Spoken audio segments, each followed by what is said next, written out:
ئەرمینیا و لە قەرەباخ چی کرد، بەڵام ئەمڕۆ باسی لیبیا زیاتر بە وردەکاری و بە تەفسیلەکەین. دوای نوێنەمان ئێرانێ دکن ئێرانژی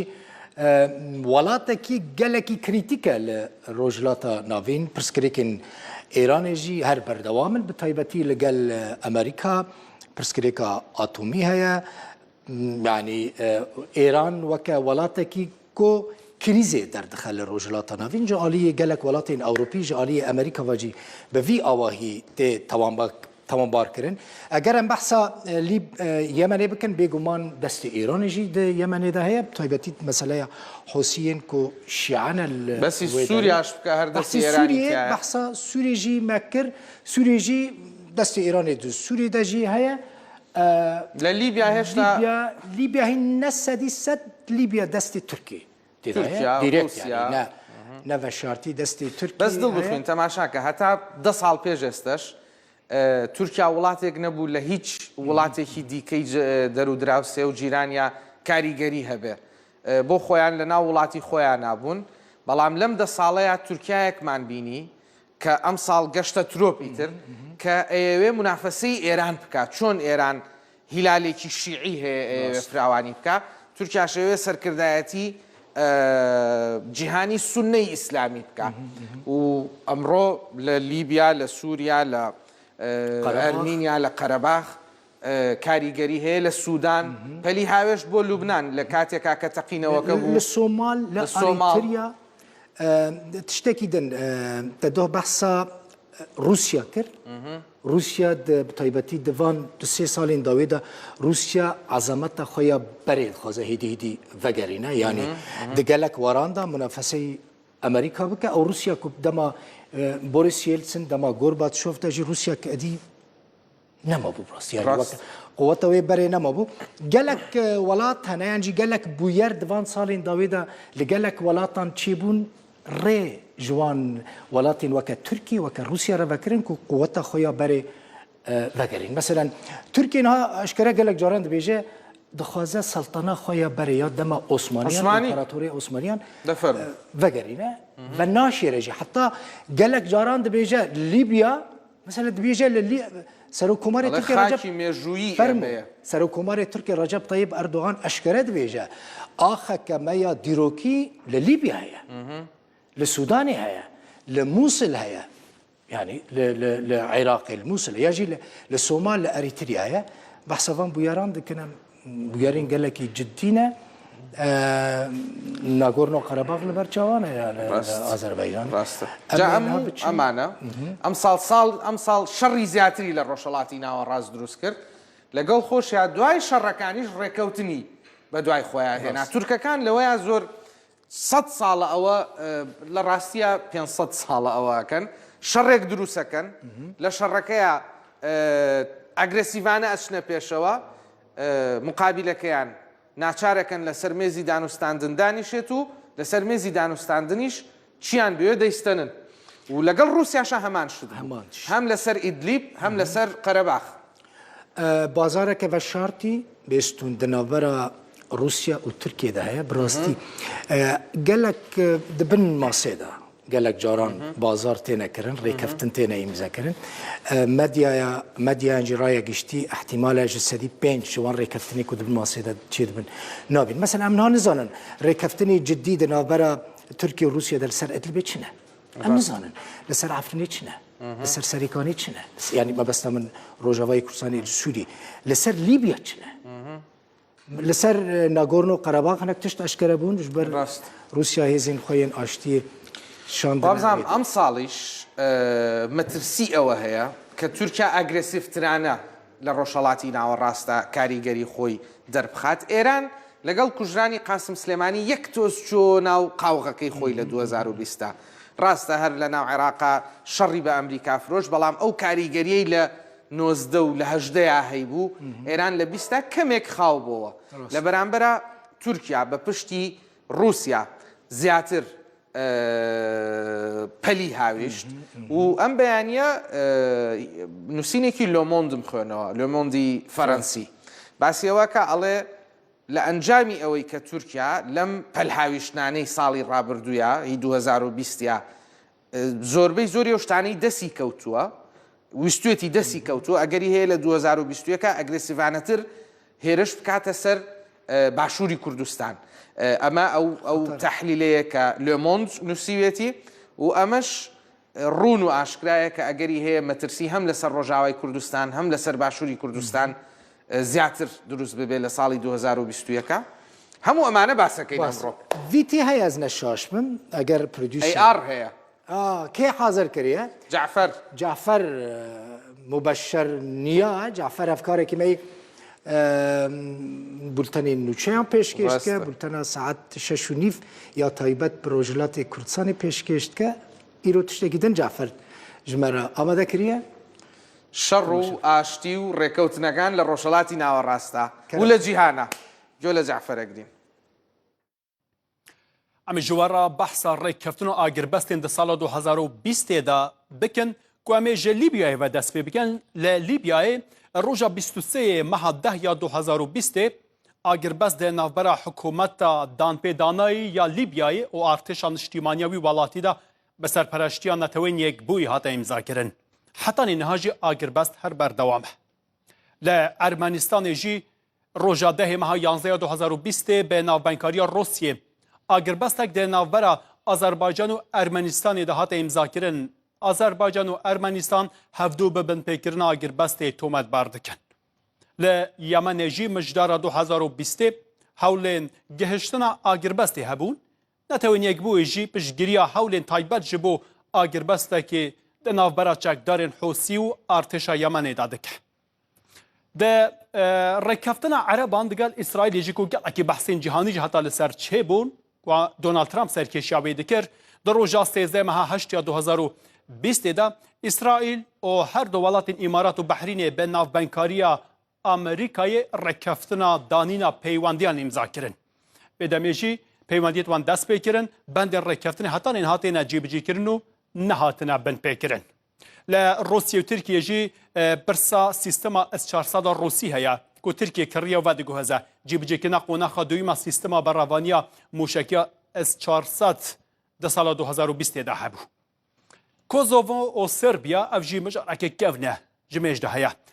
di roja çarê meha 9 ya sala 2020 rêkeftina asayîkirina peywendiyan di çarê îlûnê 2020 de ku hate îmzakirin di navbera Serbiya û Kosovo de êdî bi alîkariya Amerîkayê helbete rêkeftin jî hatibû îmzakirin rêkeftin taybet bi asayîkirina peywendiyê di navbera Kosovo û Serbiyada ye hetanî niha jî rêkeftin her berdewam e û nehatiye bihîstin ku rêkeftin hatibe bin pêkirin ئەوە جعفەر بوو باسی ڕێکەوتنەکانی ساڵی بۆ کردین زۆر باشە دڵ بخوێن دوو میوانمان هەر ئیرۆ زیدە بەحسە سیاسەتێت کرد سیاسەتە ڕۆژهەڵاتە ڕۆژهەڵاتی ناوەڕاست قابلە باسی چی بکەین ڕۆژهەڵاتی ناوەڕاست باسی شەڕ بکەین ینی ڕۆژهەڵاتە ناوین بە کورمانجی ڕۆژهەڵاتی ناوەڕاست ڕۆژهەڵاتە ناوین بەریکو ئەم بچنجا میوانێ خۆ دۆ من سۆزێک دابوو تێبیراوە نە سۆزێک دابوو مەتێستون مە بەحسە زنار بوو میوانێ مە مەگوت پەیامنێرên me ji beşên yani ji Kurdên beşên din fêrî kultûra xwarinê cudabûn yanî qed naşe hêna bêtir min me tê aniye me tê li newsrooma me ye dawakên boman bênin divê em me tê bi merasîm bi protokol ji were çê bikim baxim bire bimîne sibê sibê kone be bo مشكلة چیه میوانên me hene du میوانên ji dixwin legal man dibe ku میوانên me ji me tê hez nekin yan jî gotinên hinekî bibêjin welaî nexweş bû me tê çayeke Arjentîniya gelek lîstikvanên Arjentînî me tê vedixwin yek ji wan Maradona bû û xwarinî Rojavayê Kurdistanê Sûriye Rojavayê Kurdistanê Misir Libnan Urdun her ew منطقة باش نجا ميفانا بابشي نجمع أنا كان ما فرمو كاك أنور أمرو ليري لقل كاك بهروز بخير بين سرتشاو عفو بخير بين لبر كورونا ناتوانين توقف كل ضربوا خنتو بسرعة أها من شاكم نيوشي مخاردو تو هزاكي كاك بهروز يك دقيقة زور خوش حالبو زور بخير بين ايوه بخير بين باستان باشن واکسینه کدان لخود آنه نه والله واکسینه که گشتوت على خمانی بین ام تست کرین آج بو کرونا یعنی جمانه تست من هر توش نبو ای تو توش بوی لێ بەری 4-5 مە جناب توش بووی دێمەش سەلامەتی دێ الحەمدولله منش هەر سەلامەت دێ الحەمدولله بەس دکتۆر ئاراس لێمان تووڕە نەبێ یەک دوورەکەینەوە بۆی دکتۆر ئاراس تووڕە نەبێ زۆر باشە کا دەست پێ بکە بێستون لەگەڵ کاگەنۆر با دەست پێ بکەین لە 2020 لە یەمەن با بە تەسەلسل بڕۆین لە یەمەنەوە دەست پێکەین لە چەند خولێکی داهاتووە میوانێکیشمانە بێ لە یەمەنەوە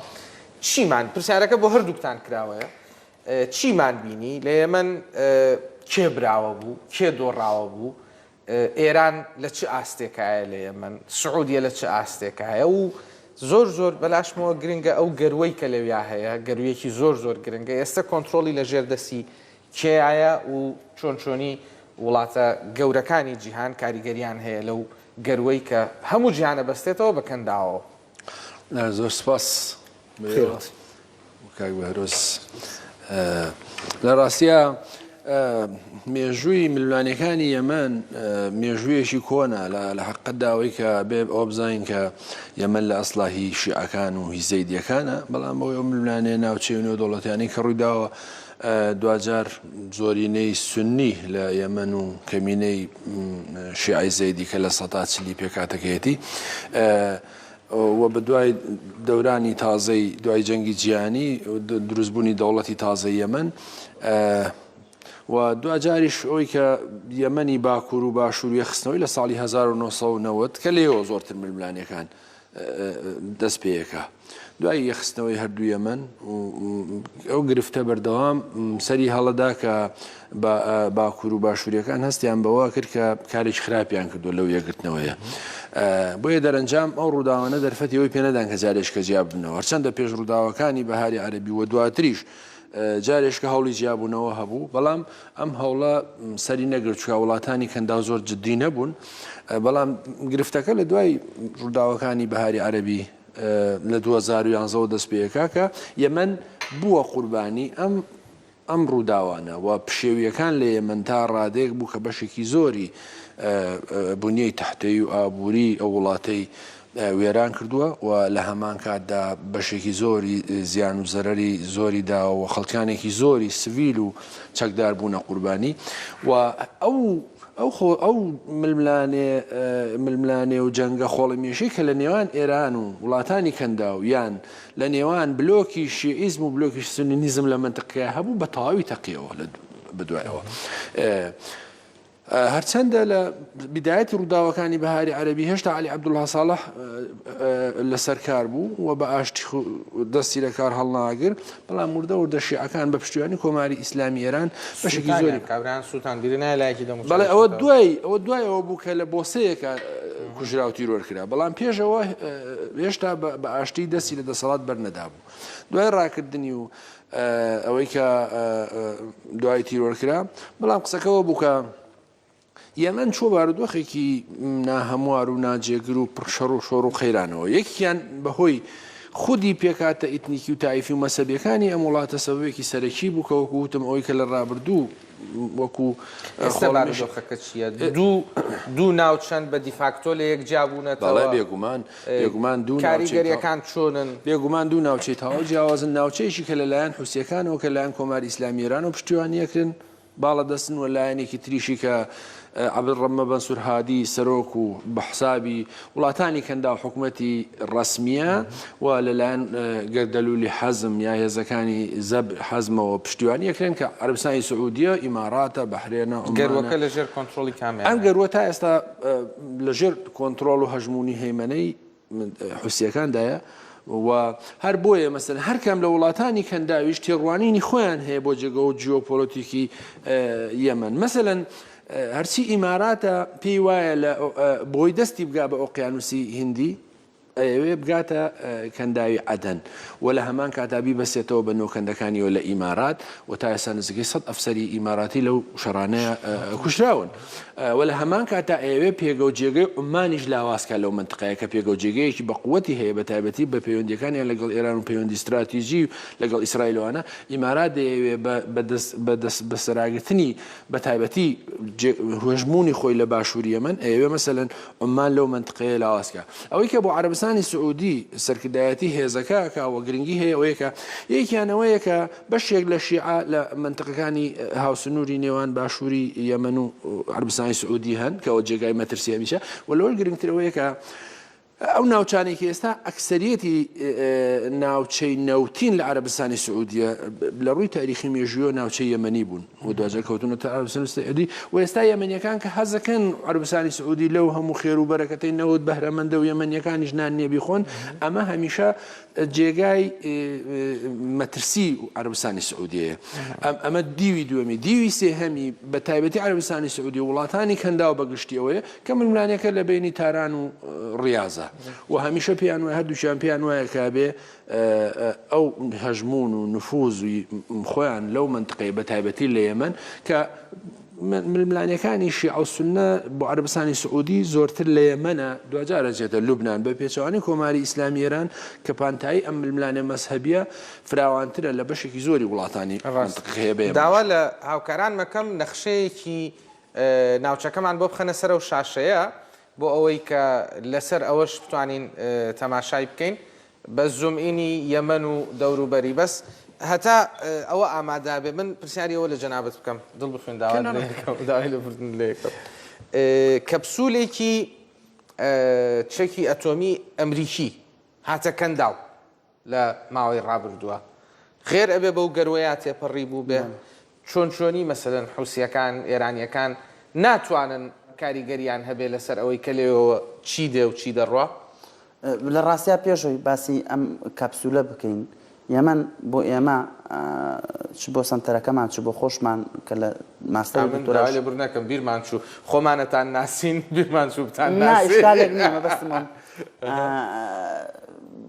سێ بۆعدی سەرەکی هەیە بۆعدیکان بە بڕای من بۆعدە ئینسانیەکەیەتی کە مۆزوعی یەمەنی بەتەواوەتی کردو بە مۆزوعێکی گرنگ لەسەر ئاستی دنیا و ڕێکخراوە نێودەوڵەتەکان و نەنسەیت ئەکتەرەکان وانە کە تۆ ئەبینی زیاتر لە ملیۆنێک و 700,000 مناڵ لە ئاستی برسێتی ئاژی خۆشتان نەزان نام ڤایرۆسە چی بە جیهان کرد بێگومان بێبەری نییە لەوە ئەین دائیمەن لە جەنگەکانە بۆعدە ئینسانیەکان زیاتر زەقەکرێتەوە بە تایبەتی لەلایەن میدیاوە بۆەوەی ببێ بە قەزەیەکی گرنگ ئەمە بۆعدێکە کە کۆمەلگای بەشەری بەرپرسیارە بەرامبەر بە یەمەن ئەو دۆخی لە یەمەن هاتوۆتە ئاراوە لە دوای بەهاری عەرەبیەوە و بالئەخەس قۆناغی دووەمین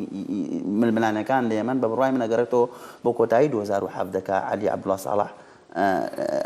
ئێوارە باس زربەیەکی لە مەساڵحی ئێراندا بۆ بەیانی لە شوێنی خۆیان ڕێگەیان پێکرد و تیرۆریان کرد شەهیدیان کرد اختیالیان کرد چۆنەڵی ناوێکی بۆ بدۆزنەوە ئەمە بۆعدە ئینسانیەکەیەتی تۆ خۆ چۆنەیڵێ چیان من ئەڵێم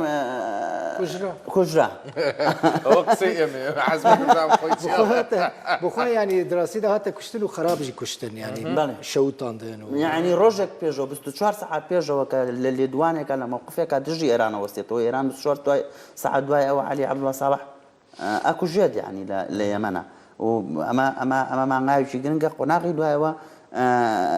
دەست پێەکە ئەمە مەسەلە ئینسانێکی مەسەلەیەکی دیکە هەیە مەسەلەیەکی تاریخیکە نابێت لێرەدا بیرمان بچێتەوە هەر بۆ خۆی زەیدیەکان یان حوسیەکان ڕێگوڕژیکان لە تاریخا هەیە هەندێکیان پیان وایە ئەمان بەدیلی شیعەن و بەدیلی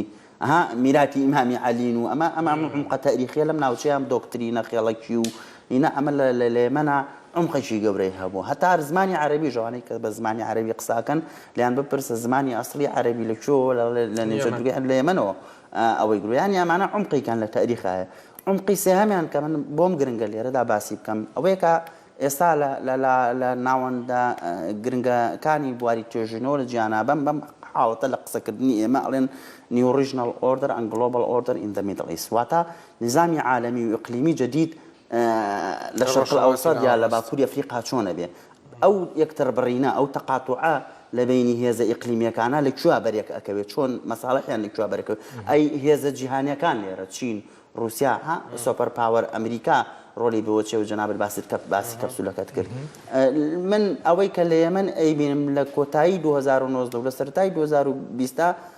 حاڵتێکی کە بوون بەو دۆخی یەمەنەوە دیارە دۆخەکە زیاتر گوازراوەتەوە بۆ لیبیا و بۆ سووریا یعنی ئەتوانم ناوی بنم پاشە قشە پێکردنی ئێران بۆ سووریا و دواتر بۆ عێراق و دوای بیکەنەوە وەکو جەنابەت لە زمین پێشێکی بەرنامەکە باسی بخەنەوە قاوەکەی خۆی ینی پاشەقشەیەکی ئێرانی پێوە دیارە حوسەکانی ژەمیان نەشاردەوە کە ئەو پاڵپشتێ دارایی کە ئێران پێشووتر پاڵپشتی کوردون ئێستا وەکو ئەوە نیە بۆ نمونە لە ساڵی 2010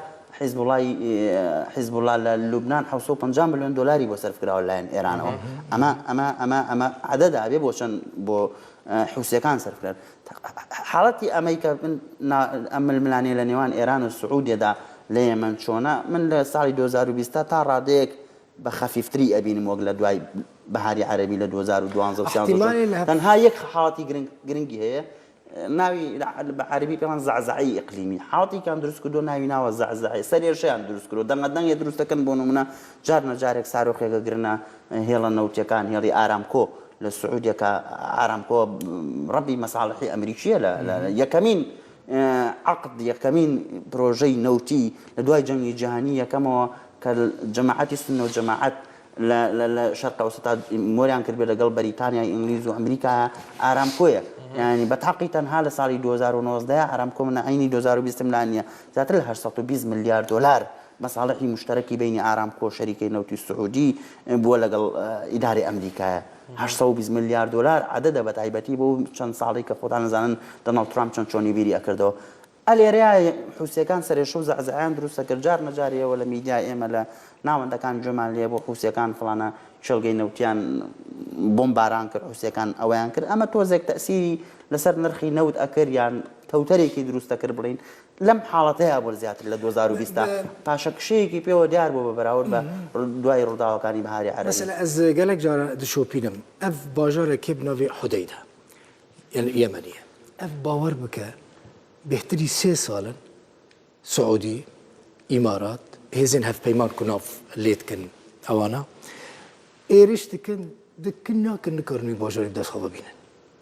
يعني اف شر مزن كو سعوديه سركيشاوي دك يعني هف بيمان سركيشاوي دكن لديجي حسين يمني الجور از دبينم زيدا بيش فناشه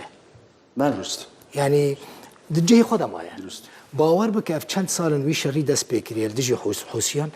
هر اوهزن هف بيمان زرار دبينن غيني او يريشن كنت شن سر بارگاهن بترول للسعوديه تش ارامكو بتجي شركات دنبن تجي مطار سعودي به يعني اف يمني اف حسين يمني اذا خشكتينن براستيكو دكارن برجريه كاوقاس مزن لهمبري هزن هف بيمانه وكن كو امارات سعوديه وقالك ولات الدنيا العربيه مصر باكستان نها السودان بري السودان دما بشير جدر كتبه شو دكارن برخو بدن الراستيه اوي جناب اللي راسته بو هاو پەیمانیەتی گەورەی حەزم کە عەربستانی سعودی نوێنەرایەتیەکە وەجیات زیاتر لە چەند زیاتر لە 15 ملیار دلاریان خەرج کردو لە ماوەدەتەیە و قوربانێکی زۆریشیان داوە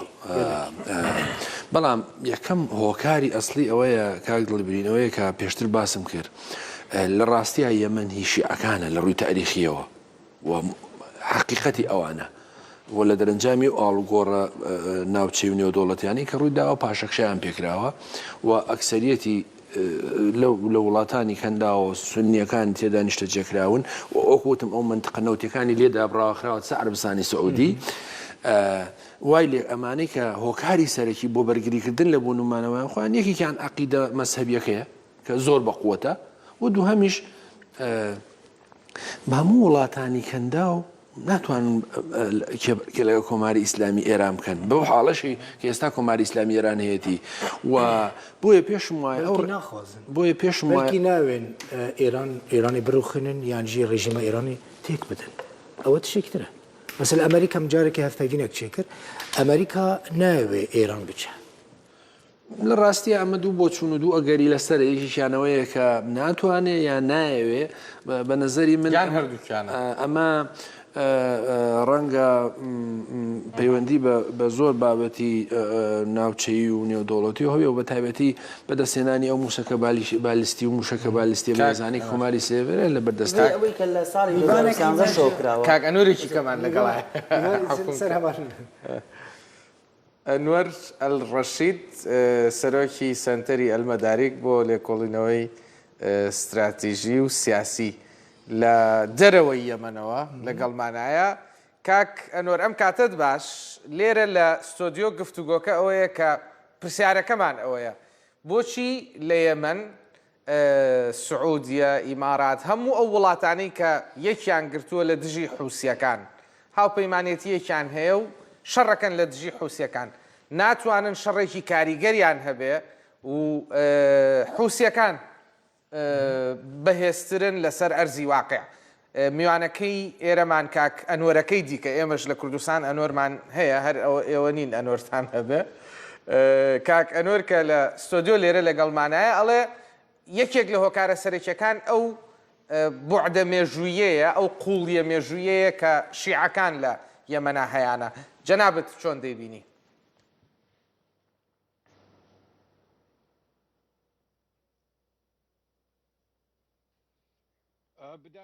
سەرەتا زۆر سوپاس بۆ ئەم میێوەنداریەتەیە سڵاوم هەیە بەڕێزان هەروەها سڵاو بۆ میوانەکەت و بینەرانی بەڕێزی کەناڵەکەتان لە ڕاستیدا دوای 2 مانگ دەچینە ساڵی شەشەمی جەنگی یەمەن ئەو ئەنجامانەی کە هەیە لەسەر زەوی لە ڕاستیدا کارەسات بارە ئەنجامی ئەم جەنگە هەروەها پێشتر لە چەندین بۆنەدا داوامان کرد و دەبێت چارەسەرێکی سیاسیانەی و قەیرانە هەبێت کە مرۆییە بە پلەی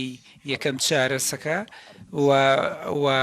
ئەم شەڕەشەڕێکی مرۆییە بەر لە جەنگی سەربازی و جەنگی هەرێمی و نەودەوڵەتی و ناوچەیە بۆیە ئەو جەنگە خەڵکی یەمەن قوربانی داوە خوێنی ڕۆشتەوە کە ئەو زیانمەندی سەرەکی و تاکە زیانمەندی ئەو جەنگە نەک دەستوەردانی هەرێمی و نەودەوڵەتی سەبارەت بە بابەتی تائیفەتی ئەم بابەتە من پێم وانییە ئەم جەنگە جەنگێکی تائیفێ بێ چونکە تەنیا حوثی ئەو ئاینزای 12 ئیمامیان تەبەنی کردووە کە سەر بەلانی شیعی بەڵام بە شیمانە و مەزندە و خوێندنەوە بەدەداچوونی خۆم بۆ ئەو جەنگە بە پلەی یەکەم کە نانەوێ ئازادی بۆ گەلە هەبێ نانەوێ ئەو گەلە ئازاد بێ چونکە هات کاتێکە گەل خۆی ئازاد بێ دەبێ خۆی بەڕێوە ببات ئەو جەنگە هەر لە دەو کاتی کاتێککە دەستی بەسەر سەنعادا گرتووە بەڵام بەداخەوە لە جەنابەت تێبگەین یەکەم شت کە حەزەکەم پێمان بڵێ جەنابەت بۆ خۆت خەڵکی چ مەنتیقەیەکی لە یەمەن کەی یەمەنە جێهێشتووە بۆچی یەمەنە جێهێشتووە ئێستا لەکوێوە قسەمان لەگەڵاکەی دوای ئەوەش پێمان بڵی کە ئەو تەحلیلەی کە ئێستا کاک ئەنوەر لێرە کردی تا چەندێک تۆش وای ئەبینی کە بە فعلی حوسیەکان کاریگەریەکیان هەیە و ئەو هاوپەیمانێتی کە هەیە تاکو ئێستا نەیتوانیوە بیان شکێنێ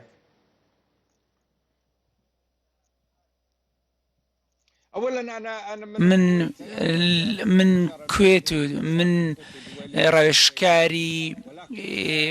مافەکاننی و ماف ناسم نەک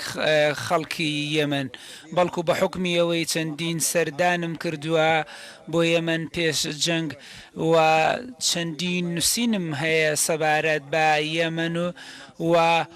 هۆشداریمدا بوو لەبارەی ڕووداوەکانی یەمەن نزیکەی زیاتر 15 ساڵ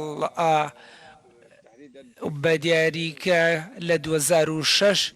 کە دوایین سەردانم بۆ سەنعا بوو کە لە یەکەم سەردانیشمان لە 2006 بوو بۆ بینیمانە و بیرۆکەی کە عەلی عەبدوڵڵا ساڵح و بیرۆکەی پەسەند کردووە و کاتە من بینیم ئەوەی کە بگەڕێتەوە بۆ ئەرشیفی ڕۆژنامەڤانی لە ڕێگای ئینتەرنێتەوە من گوتم یەمەن لە دڵی کەنداوە و ناکرێت ئەمە دۆخی یەمەن بێ کە نزیکەی 10 ملیۆن کەس کە نیوەیان لە هێڵی هەژارینە لە نیمچە دوورگەیەکن لە یەمەن بۆیە ئەم دۆخە لە بەرژەوەندی ناوچەکە نییە بەگشتی وە جگە لەمەش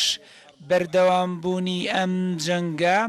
بەڵاوی شومەیەکی گەورە تر دروست دەکات و دەبێ هەموو لایەنە بەشداربووەکانی ئەو جەنگە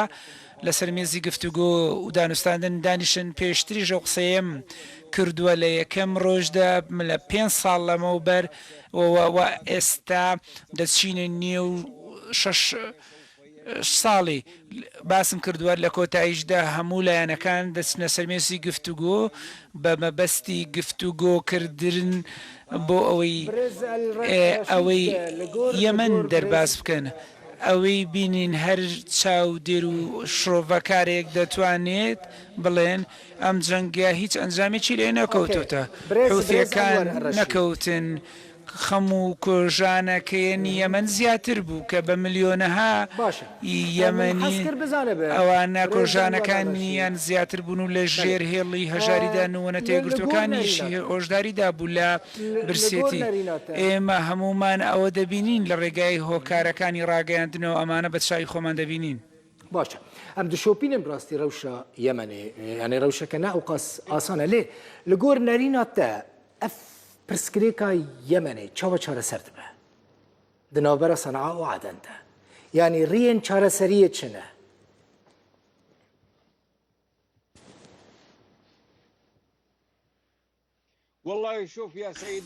سیر کە بەڕێزم و پێشتریش باسم کردو قسەیەم کردووە یەمەن و دۆزی یەمەن زۆر چڕ و ئالۆزە تێکەڵە یەمەن لە بناڕەتدا لە باکوور و باش و لە ساڵی 1990 یەکیان گرتووە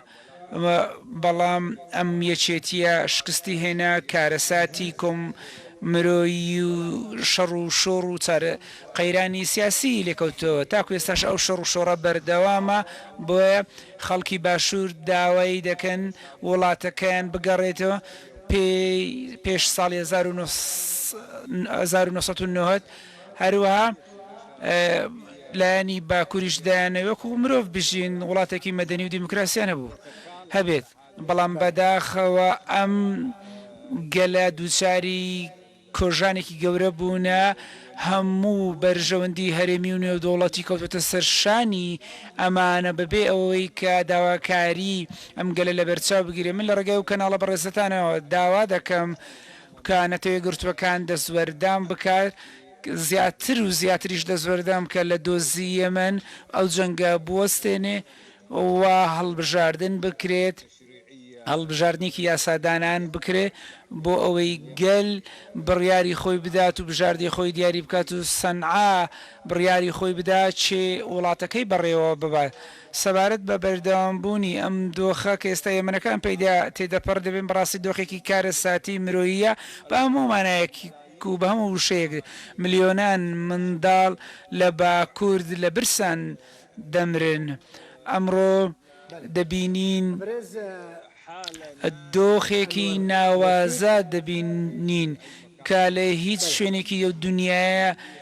بوونی نییە تێبینی دەکرێت خەڵک منداڵەکەی خۆی بفرۆشێ بۆ ئەوەی ژیانی ئەندامەکانی دیکەی دەستەبەر کات و بەردەوامی پێ بدات باوەڕ دەکەم گەلێکی سپاس ئەنوەر ڕەشید سەرۆکێ ناوەندە مەدارێک ji بۆ لێکۆلینên سیاسی ji Kuwêtê nîvanê me bû nêzîkî 20 ساعتێک 40 دقه بوومە دا یەمەنی ئەس باوەڕ دەکەم ji بۆ یەمەنێ بەس بوون زۆر باشە بەس یەک لەحزە حەزەکەی بامشمە سەر نەخشەکە لەوێشەوە بڕیار بین کە چۆن دەچینە سەر سووریا و باسی چی دەکەین یەک دوو پرسیار لە ئێوە کەم من لێرەوە یەکەمیان لە ڕاستیە ئەو گەروەی کە کەپسولەکەی پیان ڕۆشتووە ئەم گەروەی ئێرەیە نەک گەروی خوارەوە چکە بە مباشری هاتۆتە کەنداوە ئەو کەپسولی چەکە ئەتۆمیە ئەمریکیەکە بەڵام لێرە شامنەمێ ئەوەتان لێ پرسم ئەم گەروە بەشێکی بەرێکی ئیماراتە بەڵام بەرەکەی دیکەی ئێرانە ئێران چەندێک کاریگەری لەسەر ئەم گەروە هەیە چونکە هەموو نەوتی مەسەلەن وڵاتانی کەندا و بە تایبەتی شکوێت ناچارە بێرەیە بڕوا بۆ ئەوەی بچێتە وڵاتانی ئەوروپا. لە دوو حاڵەتە ئەوە هەیە حاڵەتێکیان لە کۆتایی ساڵی 2016ەوە ئێران بە تەواوی دەستی کرد بەسەر گەروی هورمزە یعنی دەستگرتن بەسەر گەروی هورمزە دەستگرتنە بەسەر جموجۆری وزە 143 نەک هەر وزە هەموو کاڵایەکی گیانی چکە هەموو لە ئاوەکانی خوارەوە لە جنوبی ئاسیا لە چینەوە لە سنگافوراوە لە مالیزیاوە هەموو بەو ئاوەیە دێت ینی نەک هەر یابانەوە هەرچی کاڵا و تەکنۆلۆژیا و شمەک و ئەو گواستنەوە هەبێت هەموو بەو ئاوەیە یعنی تێکدانی ئاسایشی هورمز تێکدانی یاریگاکەی وەکو فەرید زەکەریاڵێ ینی جەنگێکی محەتەم و تێکشکێنەرە بۆیە لە دوای 2016 ئێران لە مەدای ترسناکی ئەمە تێگەیشتا ڕادەیەکی زۆر ینی لە ئاستی چاودێریە چاودێریکردنی گەرۆکەیە دەسەڵاتەکانی خۆی چڕکردوە نەک لەسەر ئاستەوەی کە سەیتەرێکی گەورە بک بەسەرەوەە لە ساڵی 2019 کە بینیتان یابان هات بۆ شینزۆ ئابە هات بۆ نێوبژیوانیکردنی ئێران و ئەوە ئێران لەوێ ینی لە دوای کشانەوەی لە دوای ڕۆشتنەوەی سەرۆک وەزیرانی یابان بۆ ئێوە ئێران لەوێ چەند کەشتێکی نەوتی تەقانەوە ئەمە لە حاڵەتێکی دیکە ئەمریکەکانیش هەر لەوێ هەن وەڵاتی بەریتانیەکانیش لەوێن لە ساڵی 56ەوە کە لە مەسەلەی نۆکەندی سوێسەوە کاتێکە دەستا و دەستکردن لە نێوان ئیستعماری بەریتانی و ئەمریکا ڕۆدا دیتر بەریتانیا هەروە جێ ناهێڵێ ئەمریکا دێتە شوێنەکەی هەر شوێنێک بەریتانیا لێ بوو بێت ئەمریکا جێگەی گرتووە زۆر باشە خاڵێکی دیریکەش درینگش هەر لەلایەن جوولەکەکان و ئیسرائیلیەکانەوە هەر لای ئەمریکیەکانەوە هەر بەدەستی دوو بێ بەدەستی سێ سەدان شەریکاتی گەورە و ساد و سەوداکرد لەو گەروەدا هەن ئیشی معلوماتیەکەن ئیشی بزنسەکەن ئیشی تجاریەکەن ئیشی هاتو کڕین و فرۆشتی چەکەکەن لە سنووری گەروی هورمز و دەوروبەری و ئەو کەنداوانەیە بۆیە هەر چرکە ساتێک مستعیدە بەوەی کە هەر کەشتێک هەر کەپسولێک بەژێر ئاوا بێت یا بەسەر ئاوا بێت لە زانستی سەربازی هاوزەم پێدرێت غەتس بەو ئینە قورساییە بگاتە ئەو ئاوانە تێگەم بەڵام دوو خاڵی زۆر گرنگ هەیە یەکێکیان لێرەیە گەرویەکەیە و لێرەیە گەرویەکەیە ئەمە ئێران بۆ خۆی جۆرێک لە هەژمونی هەیە بەسەریەوە لەبەرەوەی بەشێک لە خاکەکەی خۆیەکەوێتە سەرەوە و توانیوێتی عملیاتی تیا بکە کەشتی تیا بتەقێنێتەوە لێرەش لە ڕێگەی حوسیەکانەوە کە کۆنتترۆلی ئێرەکە لە ڕاستیە هەموو دوورگەی عەرەبی لە ڕێگەی ئاویەوە کۆنتترۆل ناکە ئەگەر کۆنتترۆلەکەی خۆی بەهێزتر بکە لەم دوو گەروەیە ڕەنگە تەوەری دوای ئەم بەرنامە بێنە سەر بابەتێک کە پەیوەندی بە لیبیا و سووریاوە بێت کە پێوترە دەریای سپیناوە ڕاست مێدیترۆنیان ئەوە ئێستا سەر ئەوە بە بڕوای من ئەو گەروەی کە جەنابەت باسێکی لە عەدەنەوە ئەو گرنگی نەماوە بەلای دنیاوە ئەوەی کە زۆر گرنگە مێدیترۆنیان دەریای ناوەڕاستە ئێستا و لەگەڵ کەنداوی عەرەبیە کەنداوی عەرەبی ئەهەمیەتەکەی ئەو بوو کە بۆم باس کردی وڵاتانی کەندا و هەر هێرشێک بۆ سەر وڵاتانی کەندا و کە ئەمریکا و پەیمانیانە هێرشکردنی ڕاستەوخۆیە بۆ سەر ئیداری ئەمریکا ئەمە هەر لە ساڵی 1945 لە مەبدەئی ترومانە هاتووە حتاوەکو ئێستا ئەم مەبدە نەگۆڕاوە لە سیاسەتی نەگۆڕێکە لە سیاسەتی دەروی ئەمریکادا خاڵێکی دیکەش لەبەرەوەی ئێران لەو ئاوانێ خاڵێکی دیکەش لە ڕووتی جاری وەکوتم لە 43 کاڵاکان لێەوە گۆزرێتەوە ئێستا قوڵایی فۆکۆسی چ چین چ رووسیا چ ئیسرائیل چ بەریتانیا چ ئەمریکا چ ناتۆ لەسەر دەریای سپیناوە ڕاستە ئەچینە سەر دەریای سپیناوە ڕاست مادەم وایە بەس من قسەیەکەم لەسەر ئەوە لە ڕاستیە ئەو دەریای سوور کە زۆر گرنگە جگە لە گەڕووی بابلمەندە ئێران تەواو ئەو کۆنتترۆلی ئەو دەریایی کردووە دەریای سوور ئێران لێرەوە کۆنتترۆلی کردووە ئێران لە ڕاستیە هیچ سنوورێکی وشکانی بۆ نمونە بە ئێمەەوە نییە هەموو پەیوەندی و هاوکاریە لۆجستیک و سەربازیەکانی لە دەریای سوورەوە ئەگا ئەبێمەن و ئەو بۆ مانایە کە بۆ ئێران زۆر گرنگە وەزای دەنگەروی بابلمەند دەبیش کە لە 180 ئەڵگۆڕی نەوتی جیهانی پیاتی دەپەڕێ زۆر گرنگە بۆیە هەم گەروی بابلمەندە بۆ هەر گەروی هورمز هەردووشیان ئەتوانێ مەسەلەن ئێران کێشەی بۆ دروستکە ئێران ڕاتوانێت دای بخە یەکیانەوەی کە بەپێی یاسانی و دەوڵەتەکان ئەو گەروانە بەردەستن بۆ هەموو وڵاتانی لە دوای جەنگی جیهانی یەکەم کۆمەڵی ڕێکەوت دووەمیشیانەوەیە کە مثلەن هەندێک جار هێستا حکوومەکە مثلەن کەشتیگەلێکی ئەمریکی کە بێاتەیە پەڕێ ئەو ئیسلامیانە ناتوانێت ڕێگری بۆ دروستکە بەڵام قسەکەوەیە لە ئەو سەرمایە ئینسانی کە لە یەمەن هەیە بەو عەقیدە مەزهەبی و تایفی کە هەیەی پشت ئەستورە بە کۆماری ئیسلامی ئێرانیا با بڵێم هەردووکیان بەیەکەوە عەقیدەیەکی لەگەڵ ئەو پاڵپشتەی کۆماری ئیسلامی ئێرە وای کردووە کە بەو هەموو ئیمکاناتی وڵاتانی کەندا و ئەو ئاوانە زۆرتر لە ژێر سەیتەرەی کۆماری ئیسلامی ئێران بێتە ئەواندا و قسەکەژەوەیە کە ئەگەر وڵاتانی ئەمریکا و ئیسرائیل بە تایبەتی دوای ڕێکەوتنی ئەم دوای ئیسرائیل لەگەڵ بەحرێن و ئیمارات و عمان و سۆدان کە مەترسی بوو لە ڕاستیە ڕێکەوتنی ئەوان یەکێک لە فاکتەرە ئەساسیەکانی ترسە لە کۆماری ئیسلامی ئێران و هەژمون و کۆنتڕۆلی زێدە بڕاستی ئەس تەخمین دکم گەلێکی دەم زێدەدا ئێمەنێژ بەرکو سێ ینی مەلەفێ دنهەنەک و هەوژی گەلێکی گرنگن لیبیایە ئێرانە سووریە و پڕ مهمن لێ دەنێری نەمەدا گەرەک ئەف نەخشە هەموو سۆر باش بەرکو هەموو وڵاتین کورسەرێ نەخشێنە نابەوان وڵاتاندا شەر و ئالوزیانە جا ئەفغانستاندا بگرە بچە ئێرانێ بچە عێراقی ئوردن هەنێکی ساڵەنە باشە بێستون هەبێم ئۆکەی وەرە ڕوونە ئەمێنا بچین کو دەرێ پرۆدیوسەر راپۆرتەکەمە هەیە راپۆرتێکمان هەیە ڤیدیۆکەمە هەیە لە شەر و ئالۆزیی کولباکوڕی ئەفریقیا چێبوونە لە ڕۆژهەڵاتی ناوەڕاست لە ڕۆژ وردە بەمەوە ئەچینە شەڕی سووریاوە بچین شەڕی سووری مەلەفە دوویەم وێ لیبیا بەزنە شاش ببنە نە سووریایە دوایە دەچینە لیبیا باشە لەوێ راپۆرتەمە ڤیدیۆ تەماشا بکەن و پیشامێ وەرە ئستودیۆ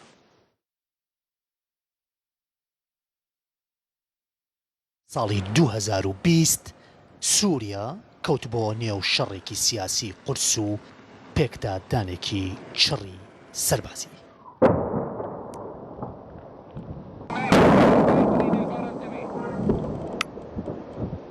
هاوکات لەگەڵ بەڕێوەچوونی گفتوگۆکانی تایبەت بە نووسینەوەی دەستوری نوێی سووریا سوپای ئەسەد بە هاوکاری فڕۆکەکانی رووسیا و پاڵپشتی گروپە چەکدارەکانی نزیک لە ئێران هێرش و بردومانی سەر دوو لە ناوچەکانی ئۆپۆسیۆن لە ئیدلیب و حەلەب بەردەوام بوو. جگە لە گفتوگۆ و بەڵێنەکان بەکرداری هیچ بەرەو پێشچوونێک لە سووریا تۆمار نەکراوە. ساڵی 2020 بۆ لیبیەکانی دانیشتووی طرابلوسی پایتەخت و بەشی ڕۆژاوای ئەو وڵاتە بەسوود بوو. دوای زیاتر لە ساڵێک لە تەوقدانی پایتەخت لەلایەن سوپای حەفتەر بە هاوکاری رووسیا گروپەکانی سەر بە حکوومەتی دارپێدانراوی لیبیا بە هاوکاری سەربازی و لۆجستی تورکیا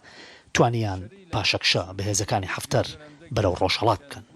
داربێجە هەفتێری دەستێکتێرێک مێژوو دادگای ئەوانە دەکات کە پشتگیری لە حەفتەری دڕندە دەکەن و لیبیا بەرەو خوێن و فرمێسک دەبن. وجه كلمة أخيرة للدول الداعمة لهذه العدوان. دوا قسە ئاراسێ وڵاتانە دەکەم کە پاڵپشتیم دژمنکاریە دەکەن و پشتگیری کوشتنی لیبیەکان و تێکدانی وڵاتەکان دەکەن. ئێوە گرێوەکەتان دۆڕاند و شکستیان پێدەهێنن و دادگایشتان دەکەین. ئەوە تا ئێوە لەسەر لێواری ترابلۆس تامی شکستان چەشت. دوای نزیکەی 30 ساڵ لە تاڕادەیەک سەقامگیربوونی بارودۆخەکەی لە 2020دا هەرێمی نەگۆرنۆ قەرەباخی پاڵپشتی کراو لەلایەن ئەرمینیاوە بووە ئامانجی ئازەربایجان و شەڕێکی قورس لە نێوان سوپایە وڵاتە و ئەرمینیا ڕوویدا و بەهۆیەوە نزیکەی 6,000 سەرباز لە هەردوو لە کوژران.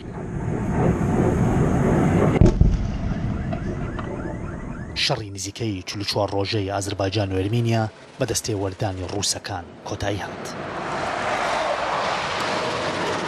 رووسیای سەردەمی پوتینیش ئاهەنگی سەرکەوتنی نێوەنگیریەکەی نێوان ئازەربایجان و ئەرمینیا گێڕا.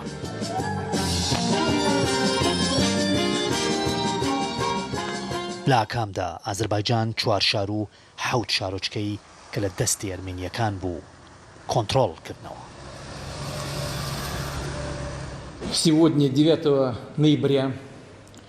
ئەمڕۆ 9 تشرینی دووەم عەلیەف سەرۆکی ئازەربایجان پاشینیان سەرۆکوەزیرانی ئەرمینیا و سەرۆکی رووسیا ڕاگەندراوێکیان واژۆ کرد کە تێیدا ئاگربەست و وەستاندنی سەردەم چالاکیە سەربازیەکان لە ناگۆرنۆ قەرەباغ و ناوچەکانی دەوروبەری ڕاگەیاند.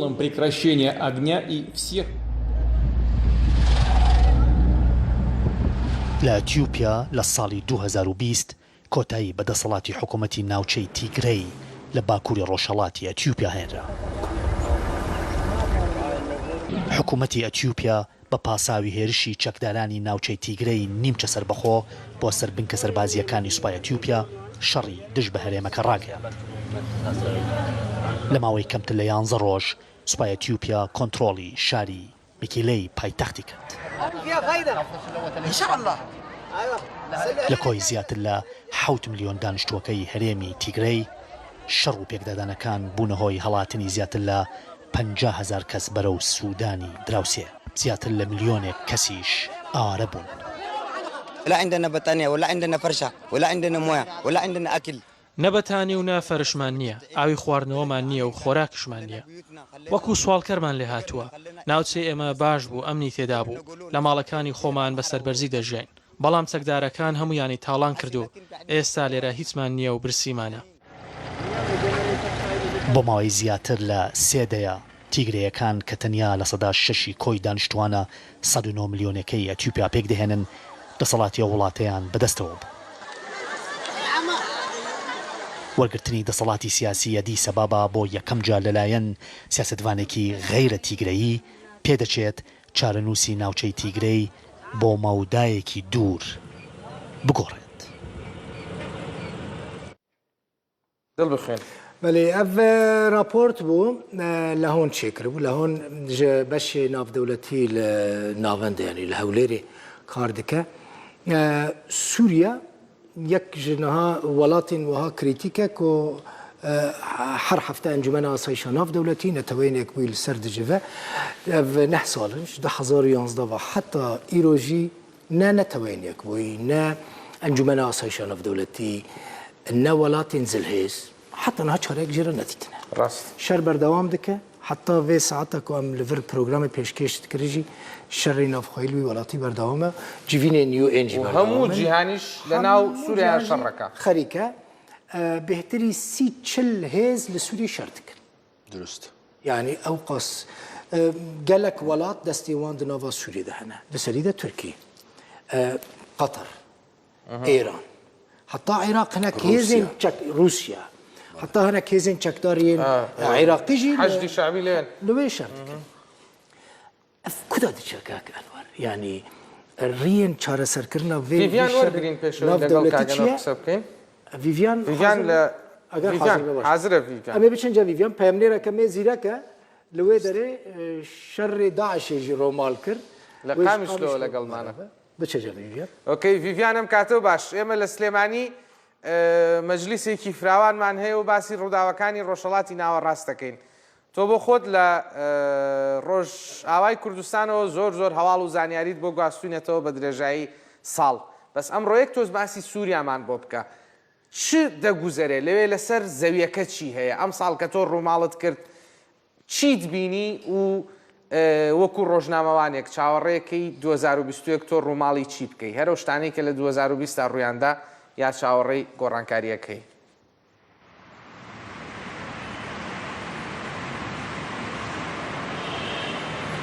Ez bawer nakim bestûn pirsgirêkun ku di 10 salên derbas bûyî de li Sûriye qewmîn ez bawer nakim di sala 2021 de bên çareserkirin yan jî saleke çareseriyê beş ber ku gelek pirsgirêk bidû hev de çêbûne li ser hevdû kom bûne sala 2020 beramber sala 2019 û salên beriya wê mirov dikare bêje li Sûriyê nexşeya serbazî kêmtir hat guhartin ne gelekî hat guhartin beramber sala 2019 li deverê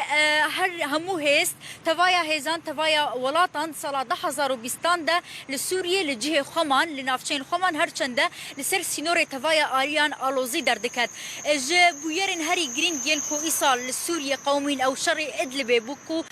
biryar bû şerê بجناف برنا داوي بيجاها تشكدارين اوبوزيسيون سوريا سر بتركيا وبو لأو شر نهات يك علي كرنو حياة نهات دريش كريا جدس بيكا صاليفاش دس بيكا إيصال وبتوندي شر إدلب خرطبو بخرطي دس بيكر روج بروجي دجوار تربو حياة مها سسيان جيجي صالي لي بشتي أو شر سيستبونك بخوفا ديتو جار جاران إريش تينا أنجام دان جوي دمي وحياة نها شر باريزجها إدلب كودبن كوتاكا باريزجها دبن كنترولا تشكدارين سر بتركيا دا و بيجها ويا بهز يا حري داوية أو شريك آلي نبو بريار درباري شرا نفيسا وشري نهات دان دبكود صلاة 1020 دا شري إدلبي 1020 يكيدا ما بستامن شري إدلبي يك آلي ببا للتانيش إدلبي نجلكي دورج إدلبي نها أفهيما ما هكو دهرو جانا أرتشا تركيا جروبين تشكداريين سربويفا إيريشي باجاري عن عيسى دكنو إدي جمانك مازن سر شرا نفيسا عن عيسى جي هيا دبكو أوجي صلاة 1020 كده يك آلي ببا قالوا ويشرا نفيسا عن عيسى تشبنها هيزن سوريا ديمقراط وريفبريا خسر عن عيسى دمينن لي تشكدارين سرب تركيا و ارتشاوي ولاتي قالك نزيكي باجاروكي عن عيسى بونجم لي باكوري باجار و افهيما ما هكو دهرو جانجي ببردوامي إيريشان انجام ددن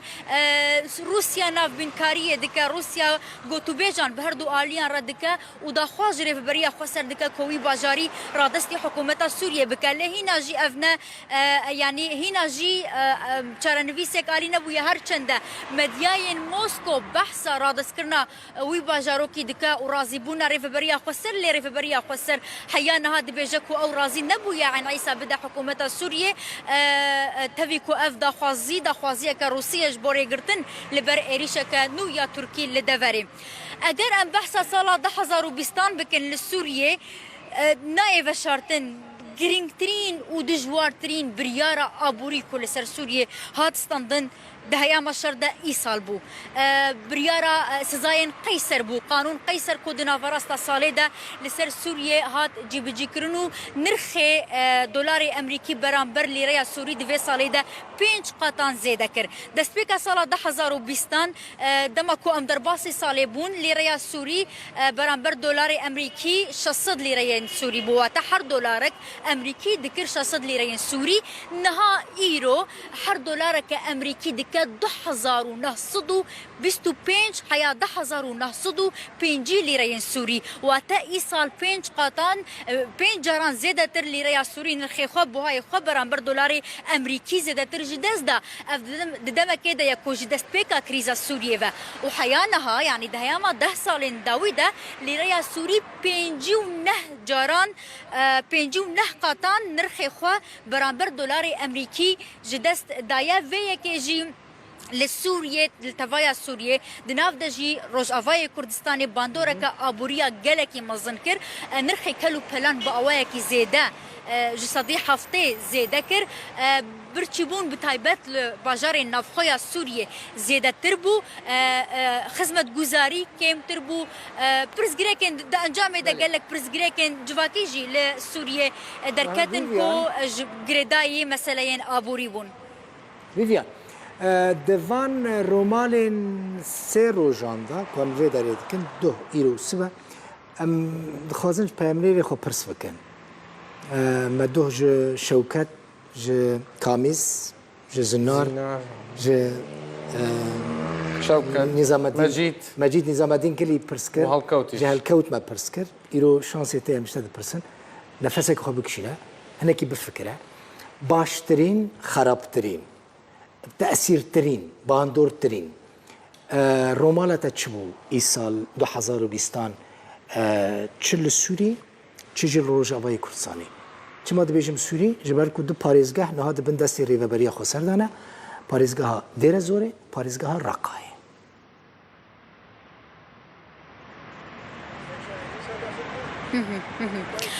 دلبخوين نهادا ما من بحثا بويرين سوري دكرما بويرة قالكي جرينج جبيرا كركو أو بوير جريداي روشا جهاني تفايا أو جي بلافبونا نخوشيا كورونا وهاتنا فيروسا كورونا جبوناف آخا روجافاي كردستاني وسوريا جبر هاتنا في فيروسي مروف دكارة بيجا بويرين كول سوريا يعني أف 3 سال بأواكي ميداني دلبخوين از بويرين روجافاي كردستاني وسوريا دشوبينم إيصال برامبر هر 2 سالين بيشوتر إيصال آستا بويران كيم تربو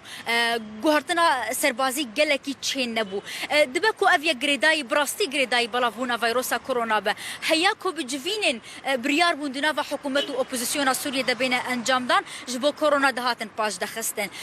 جبر فيا كي بقشتي آستا بويران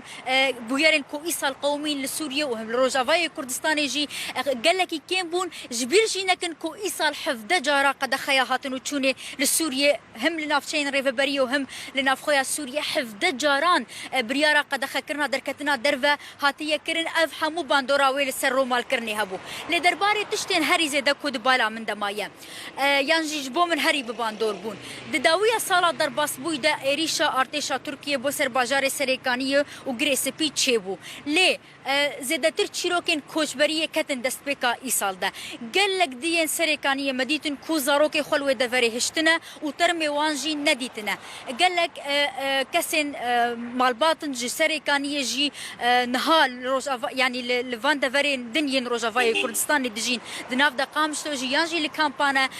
تركا قالك بيرانيني خوكرن دمكو او بحثا وان بيرانين عندكن او يعني باورم دنيرينا مدى تشيروكا حريب بايش يا إيصال يا صلاة 2020 بو جبور روج آفای کردستانی.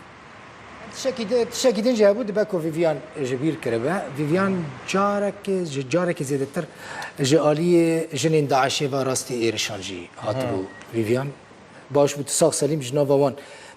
خلاص بوي خاطر دخوازن لفيفيان دست خوش فيفيان امیدکم ساڵی 2021 ساڵێکی خۆشتر بێ هەم بۆ تۆ هەم بۆ هەموو هاونیشتیمانیانمان لە ڕۆژاوای کوردستان هەم بۆ هەموو خەڵکی جیهان زۆر سوپاس کە ساڵێکە بەبێ ماندوو بوون لەوێەوە هەواڵمان بۆ گوازیتەوە ئێمە دەینەوە ستۆدیۆ وردە وردە سووریا کاک بەهرۆز پێی وایە مەسەلەی سووریا و مەسەلەی لیبیا و مەسەلەی ئێران و مەسەلەی ڕۆژهەڵاتی ناوەڕاست هەمووی گرێدراوە پرس کرد ئەم چون جەمی بیان نه پرس بەرسفل جەم کاک ئەنوەر با بگەڕێنەوە لای کاک ئەنوەر مادەم وایە تشتێکی حرب کاک بەهرۆزی تێ بە حرب پشتی ئاب ئەنوەر تشتێکی دەم بێژە تەماشەوان ئێنێژە لەوێ دەرێ بڕاستی تشتێکی دەنێ ینی برا هەواڵین مەیەن هەولێرێ عاجز نەبن مەسەل فر قەحوایە کازوان هەیە چای هەیە ئەم تەنێ لەولێرێ مەتێ هەیە ئەم لەولێرێ تەنێ ئاوێ دەدن میوانی خوا ژناوشم بە ئەمێ لەولێرێژی قەحوەی بچایی بدن میوانان لە ڕاستیە ئوستاس ئەو بابەت سووریا جیاوازتر لە ئەو قەیرانانەی کە باسمان کرد بعدێکی ناوخۆیی هەیە ڕەهەندێکی ناوخۆیی هەیە کە پێکهاتە لە نێوان کورد و دەوڵەتی بەشار ئەسەد یا بە بڵێم لە ناوخۆیە شیعی عەلەوی و سونی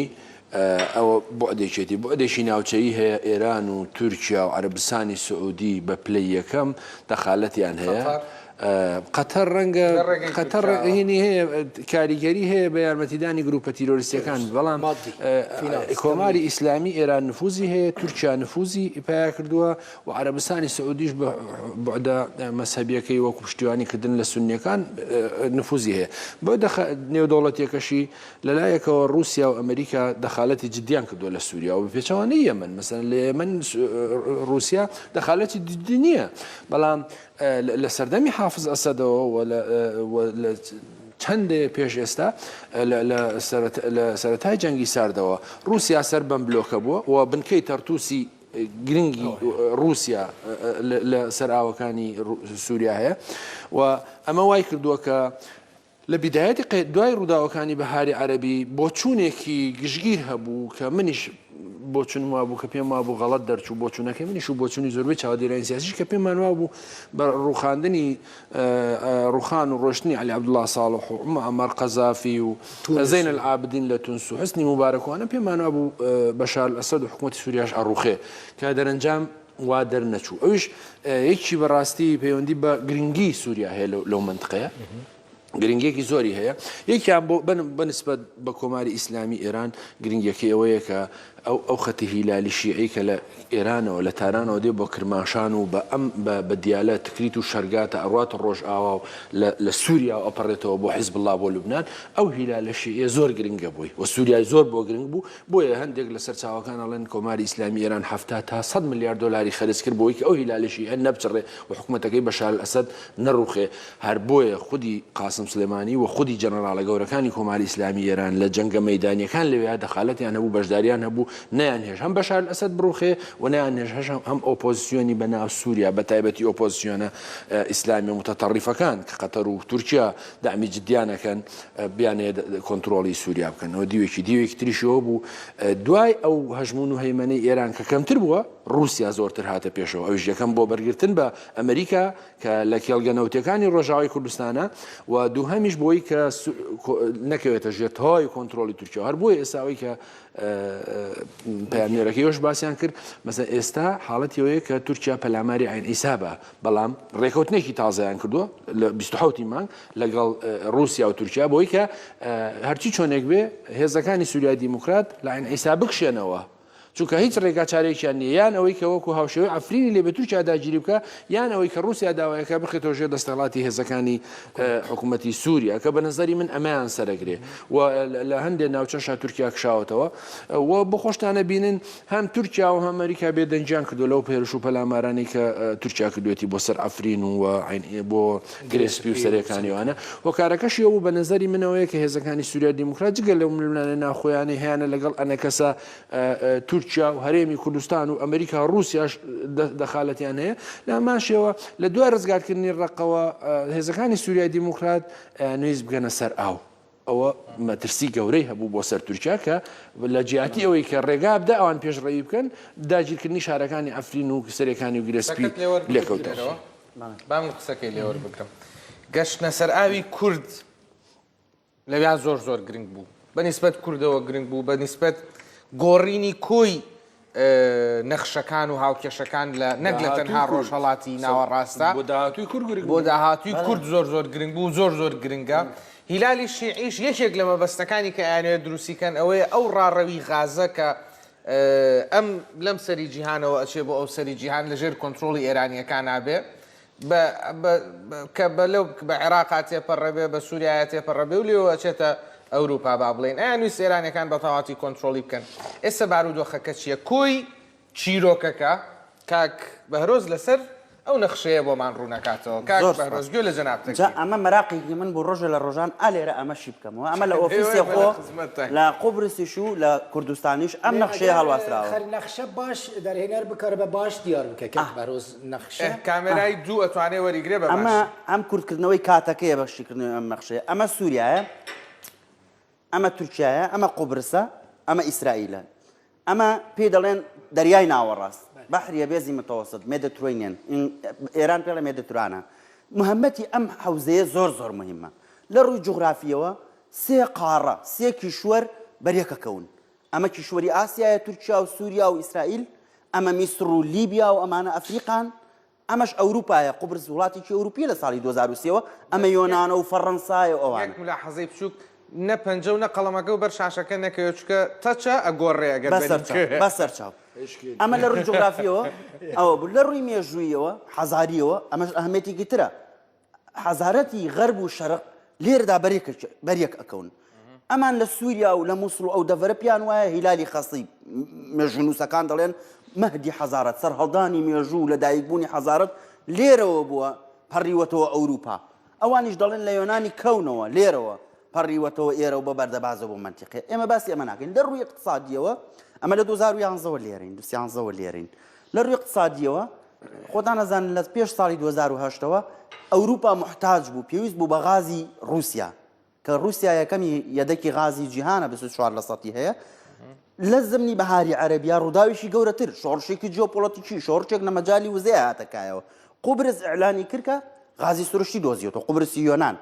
ئەمە پێڵەن کێڵگەی ئەفرۆدێت ئیسرائیلیش لە عینی کاتە عینی شەریکە لێرە بە 33 کیلۆمتر بەردێگەڵ دەدەگا ئەوەندە نزیکە 33 کیلۆمتر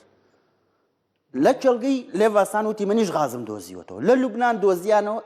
سەریان قەپات کرد بۆ مەرحەلەیەکی دیکە لە سووریاش نۆبڵ ئێنەرژی هەر ئەو کاتە ئێهنمانی کرد ئەمان خۆیان تینون بە وزە تورکیاش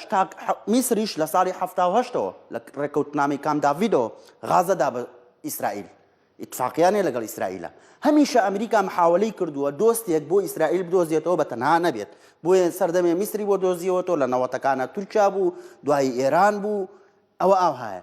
ئێستا شتێک بە بڕوای من نەماوە ناوی ڕۆژهەڵاتی ناوەڕاست بێ وەکو ئینترست وەکو گرنگی بەلای ئەمریکاوە شتێک هەیە ناوی ڕۆژهەڵاتی دەریای ناوەڕاستە کە سووریاش بەشێکی گرنگە لێرە تورکیا کۆلکەی هاوبەشی بینی سووریا و لیبیایە ئەمە زۆر گرنگە تورکیا محاوەلەی کرد هاتە ئێرە داوای غاز بکە ئەمە ئینتیهاکی قانونی بحاری دووەلی یاسای نێودەوڵەتی پێشێل کرد ئەم قوبرسەی داگیر کردو بەشە تورکیەکە ئەلێرە ڕێگەی نەدا تورکیا ئەم قوبرسە لەگەڵ ئەم قوبرسەیەک بگرێتەوە بۆ درێنانی غاز لەگەڵ ئیسرائیلی شامن بەحسی ماستەرەکەشم لەسەر علاقەتی تورکیا و ئیسرائیلە لە سەردەمی حکوومەتی ئەک پارتیە هیچ دکتۆراکەشمە لەسەر ئەم مەوزوعەیە بۆیە محاوەلەیان کرد غازی بدەنێ ئیسرائیل پەیوەندی لەگەڵ تورکیا نییە میسر دژمنی تورکایە چونکە میسر کودەتای کردو بەسەر ئیخوانە سووریا جەنابتان دەزانن ئەسەد و لەگەڵ معارەزەش و لەگەڵ دەسەڵاتیش سووریا لەگەڵ تورکیا کێشەیان هەیە هیچ وڵاتێک نییە دۆستی تورکیا بێت تورکیاش تینووە بە غازی سروشتی ساڵانە بای 43 بۆ 56 ئەڵمانیا ببوورنە کاک باروس ئەڵمان ئەف مهمە ینی بوو مناقشەیەکە جدید ناوبەرەیەکیتی ئەوروپا ئێستا باسی کوردیش دەکەم زۆر گرنگە ئەمە پێش ویستم ئەم قسەی باسی جنابیشن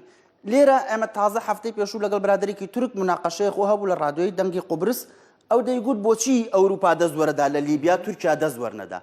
کاکە ئیتفاقیەکەی لە ساڵی 1995 ئیتفاقی بەرشەلۆنەی پێڵێن بەپێی ئیتفاقیەکە پێڵێن یۆرۆ مێدیترێنین پارتنەرشیپ شەراکەتە لە بینی ئەوروپا و وڵاتانی دەریای ناوەڕاستە گلەیەکە لە چییە ئەوروپا بە مەسئولیەتی خۆی هەڵەساوە لە مشکلەی سووریا لە مشکلەی میسرا لە ڕووی ئینسانیەوە ئەمە گلەیەکەیە بەڵام ئێمە باسی وەزعی اقتصادیەکە ئەەکەین کە تورکیا پێویستی بە غازە نایدەنێ شەراکەتی لەگەڵ ناکەن قوبرس دژی تورکیایە ئیسرائیل دژی تورکیایە سووریا دژی تورکیایە میسر دژی تورکیایە هەر 8 ساڵە تورکیا بە دوای غازدا دەگەڕێ ساڵی وا هەیە 21 لە سەتی بودجەی غازی بودجەی تورکی بۆ غازی سروشتی دەچێت بۆ کڕینی غازی سروشتی ئەمریکاش ڕێگە نادا تورکیا غاز نەوتیش لە ئێران بکڕێت تورکیاش وڵاتێکی پیشەسازیە بە غازیش دەکات چ بکە دەیەوێ هەموو ڕۆژێک کە شتێک دەنێرە بۆ لای ماڵی ئێمە تەق غاز دەرێنە هیچ نادۆزێتەوە ئەمە زەعزەعەیە لە نەتیجە چی کرد کێشەی لیبیای دروست لەگەڵ لیبیایە ئەم هێزانەی کە تورکیا هەیەی لە سووریا کاکە دڵبخن ئەمە بۆ جەنابەجوم ئەم هێزانەی لێرە هەیەی کاک ئانۆرە ئەلێرەوە تورکیا یەنێ نەفەری 2000 دلار نەداتی ئەیان پەڕێنێتەوە بۆ لیبیا هەڵیان نەگرێ بۆ ئێرە ئەمە جەزیرەی یۆنانە تۆ چۆن دووهەم کریت ئەمە وەکو منهۆڵی غاز وایە منهۆڵەکە نیە غازی قوبرس و ئیسرائیل و سووریا و مستەقبەلی کوردستانش بچێتە سەر بەحر عفرینی داگیر کرد لەبەرەوەی کورد نەگاتە سەر بەحر ئەو غازەی کە هەیەی ئێمە لێرە سنتەرێکمان دروست کرد بە ناوی مێدیترۆینێن دەریای ناوەڕاست بەخۆشم لەوێش ئیجازەماوە کردیە وێبسایتمان دروست کرد بە ئومێدەوەی کورد بخەینە سەر نەخشەی وزەی جیهانی لێرە بەڵام ئیتر کورد دەسەڵاتدارانی هەرێمی کوردستان ئشکالیان بۆ دروستکردین ڕێگە نادەن گوێ ناگرن ئەوە مەوزوعێکی دیکەیە لێرە لە لیبیا کێشە دروستەکە لەگەڵ جەماعەتی خەلیفە حەفتەر وفاقی نیشتیمانی قاڵێکی زۆر گرنگترەیە کە ڕەنگی لە کوردستانی شاداوەت و لە هەر شوێنێ تورکیا هەبێت ئیماراتیش لەوێ دژایەتی ئەو مەساڵحی تورکیا دەکات ئێستا بۆ نمونە تورکیا لەگەڵ بزوتنەوەی وفاقی نیشتیمان بوو ئیمارات دەعمی خەلیفە حەفتەری دەکرد لە هەرێمی کوردستانیش قسە هەیە کە پێکەکە لەلایەن ئیماراتەوە دەعم بکرێت لەبەرەوەی لە هەر شوێنێک تورکیا هەبێت لەو شوێنە ئیماراتیش هەیە دژی مەساڵحی ئەوان ئیش دەکات ئەو چەکدارین کول ئەلێرە دەپەڕێتەوە شەردەکردنی سوورینە بەڵێ ئەلێرە دەپەڕێن لەو سووریەوە دەهێنێت لێرە دەهێنێت ئەلێرە ئەبەم ئاوانە دەپەڕێنەوە بۆ لیبیا ئەنجا ئەم خەتە سوورە غازی سروشتی ئێستا لە ساڵی 2020 لە مانگی یەکەمە یەکێکە ڕووداوە گرنگەکان غازی قوبرس و ئیسرائیل بە خاکی یۆنان ناچێت بۆ دەریای ناوەڕاست بەچێت بۆ ئەوروپا خاڵێکی لەمە گرنگتر بۆ ئێستای کوردستان ئەمە وەکو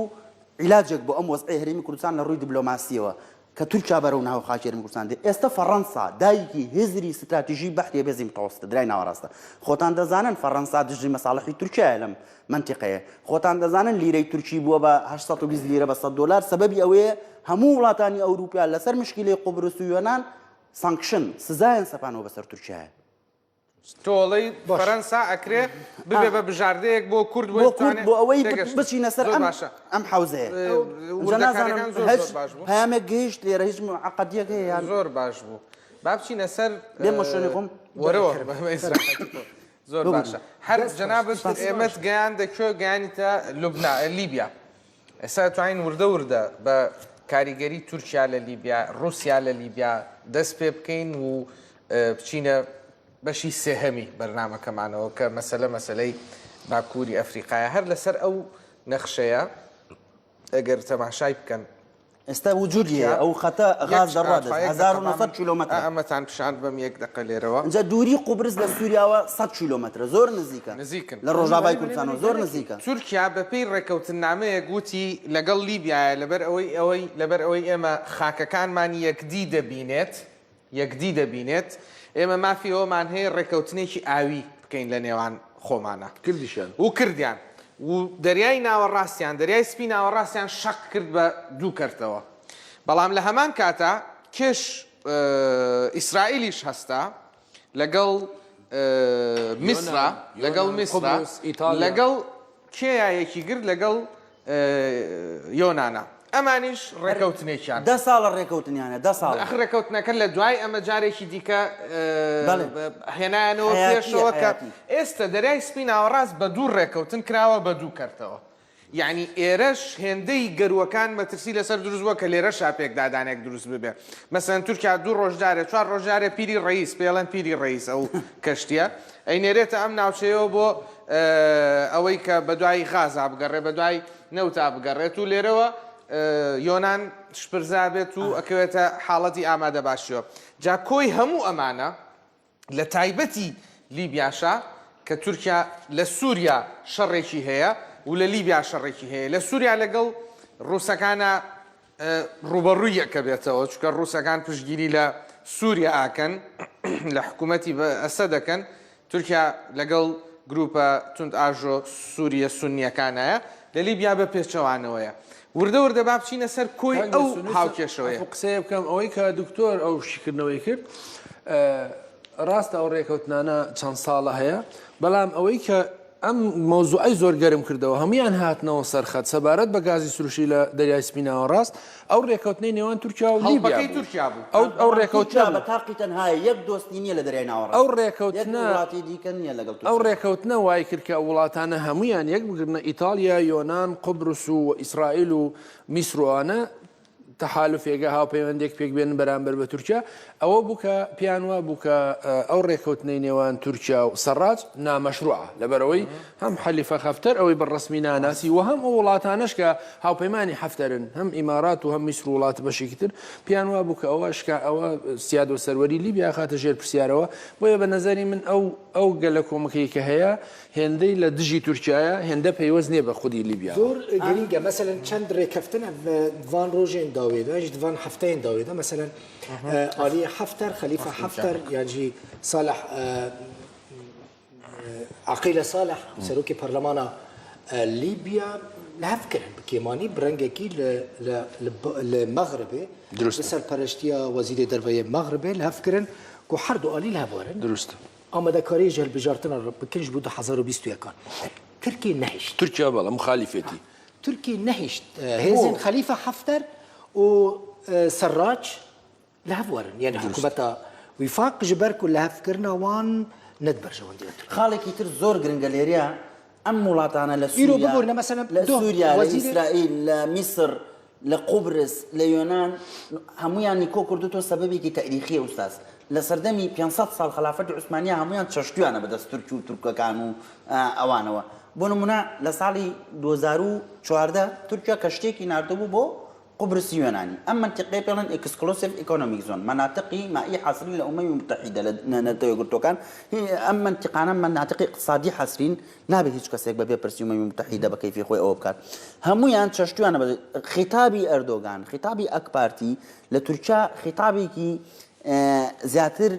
اثنو ناشناليزم ها گورا بو خطابي كي نتو غريانا بو هميان ليدت مثلا كشتيكاني ناردو بو كشتيكان اي بارباروسا كشتي غاز بارباروس وزير بحاري دولة عثماني بوا كلو منطقة زمان سياستك دكتور سياستك استفزازية يعني سياستك بوبوليست استفزازي نا حمو فوق سر تركيا لسر تركيا ايش ما بسينا تركيا لسر طيب سر حكومة تركيا رجب طيب اردوغان بچن تركيا بچن اسطنبول راوين ستيرك والقلمبه راوين كبحث قالك مجار هنا براسيه من قالته بحث بكن جبركو دستي تركيا قالك ولا طندا هي للدنيا كام ج بيوندين تركيا وروسيا دست أنقرة وموسكو دست بيبكن بوتشيش شنك او الله دوزيومتو بهر حال الله دوزيومتو هر شونك بين رافين امي برسياري اود لبكم تركيا وروسيا پەیوەندیەکان پەیوەندیەکی چۆنە تۆ یەک ساڵی ڕابردوو هەموو شتەکانت بینی لەلایەکەوە لە سووریا شەڕەکەن لە لیبیا هاوپەیمانن لە ئەرمینیا و ئازەربایجان ڕێکەوتنێکیان هەیە کاتێک تەماشایەکەی لە سووریا هەم دۆستن هەم دوژمنن لە سووریا هەم دۆستن هەم دوژمنن بەدەرلەوە مەسەلەن لەلایەکەوە پوتین دەسەخاتە سەرشانی ئەردۆغان و پیشانەیە کە پشتگیری لەیەکا لەلایەکی دیکەشەوە لە بەردەم ژوورەکەی خۆیان سێ خولەک بە پێوە ڕایەگرێ نایکاتە ژوورەوە ئەوە بۆ ئەردۆغان زۆر شتێکی قورس و ناخۆشە دوایەوە لەسەر قەناتی ڕووسیش بڵاوێکاتەوە کەناڵی فەرمی دەوڵەتی رووسیا بڵاوێکاتەوە تۆ چی ئەبینی لە ئیستەنبولەوە تورکیا و رووسیا هاوپەیمانن یاریەکەکەن کە هەردووکیان تایە براون یاریەکە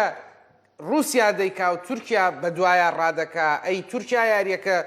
دیزاینەکە تۆ کە ڕووماڵە کردووە چیت بۆ دەرکەوتەوە بە درێژایی ساڵی ڕابردوو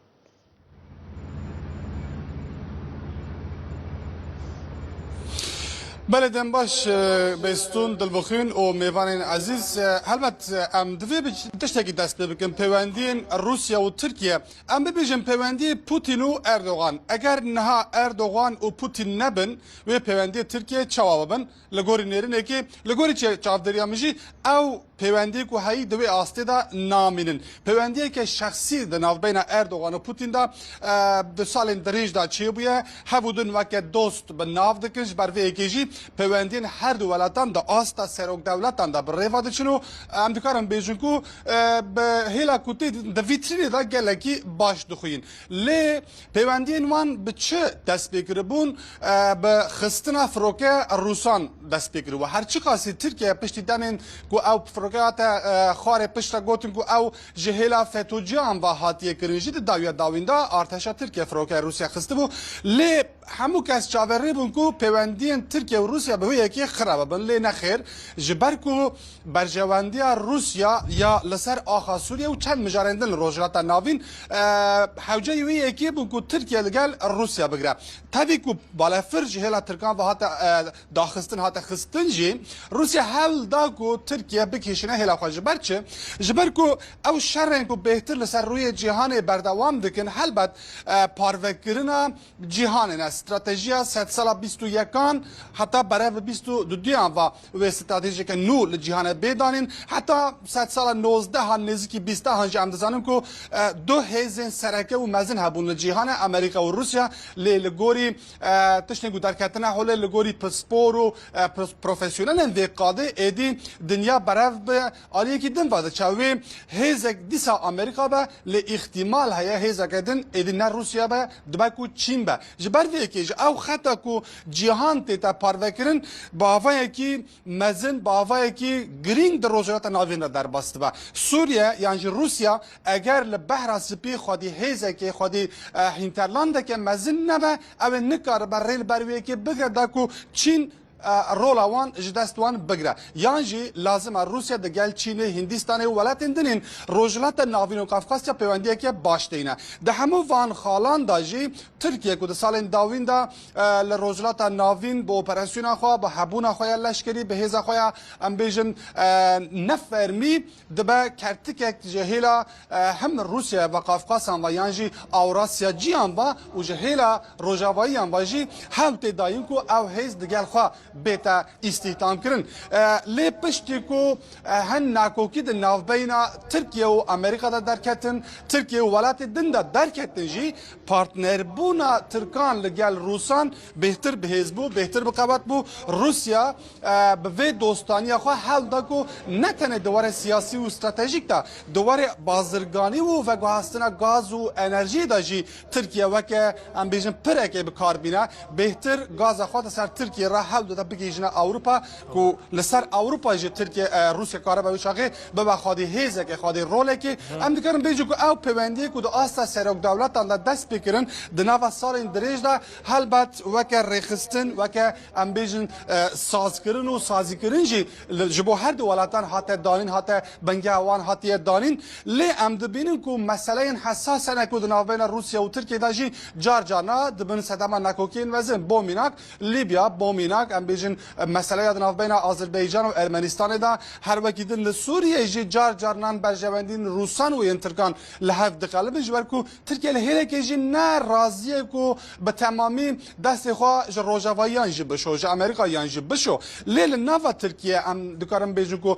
گلک ناکوکی هنه لهله که هم دستلات هایی و شرکاتی آوان شرکت نوان هم بیجن مهپه هم جی شرکت نوان این نفرمی کسی که وقت دو پرینچه کو در دور این کو و برای وقت ارگان کنجی داده بناف کرن در دور ناسیونالیست جی ایدی دنوا حکومت ام دکارم بیجن وقت هیز جی دگرن تی گوتن کو پیوندین ترکیه و روسیه دما تک چوبون دو پرینچه کنها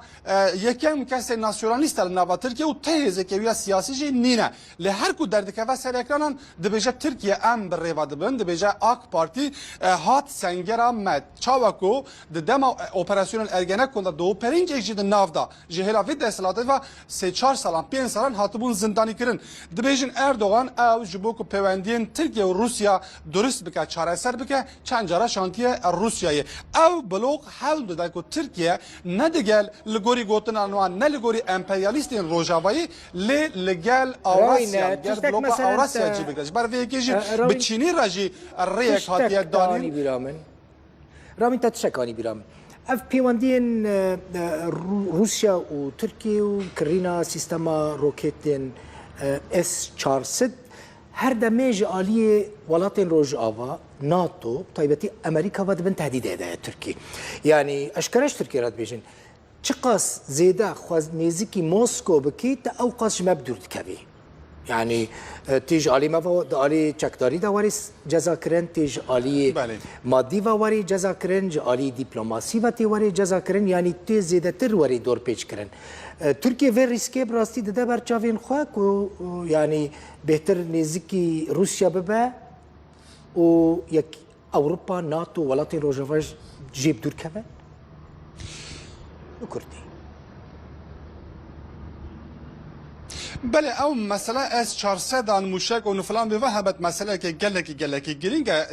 حتی ها او موشک نه هاتنا اکتیف کرینجی تنه ترکیه وکه کو کرتیکه که همبری ولاتین روجاوایی و امریکا و بریتانیا هر وقتن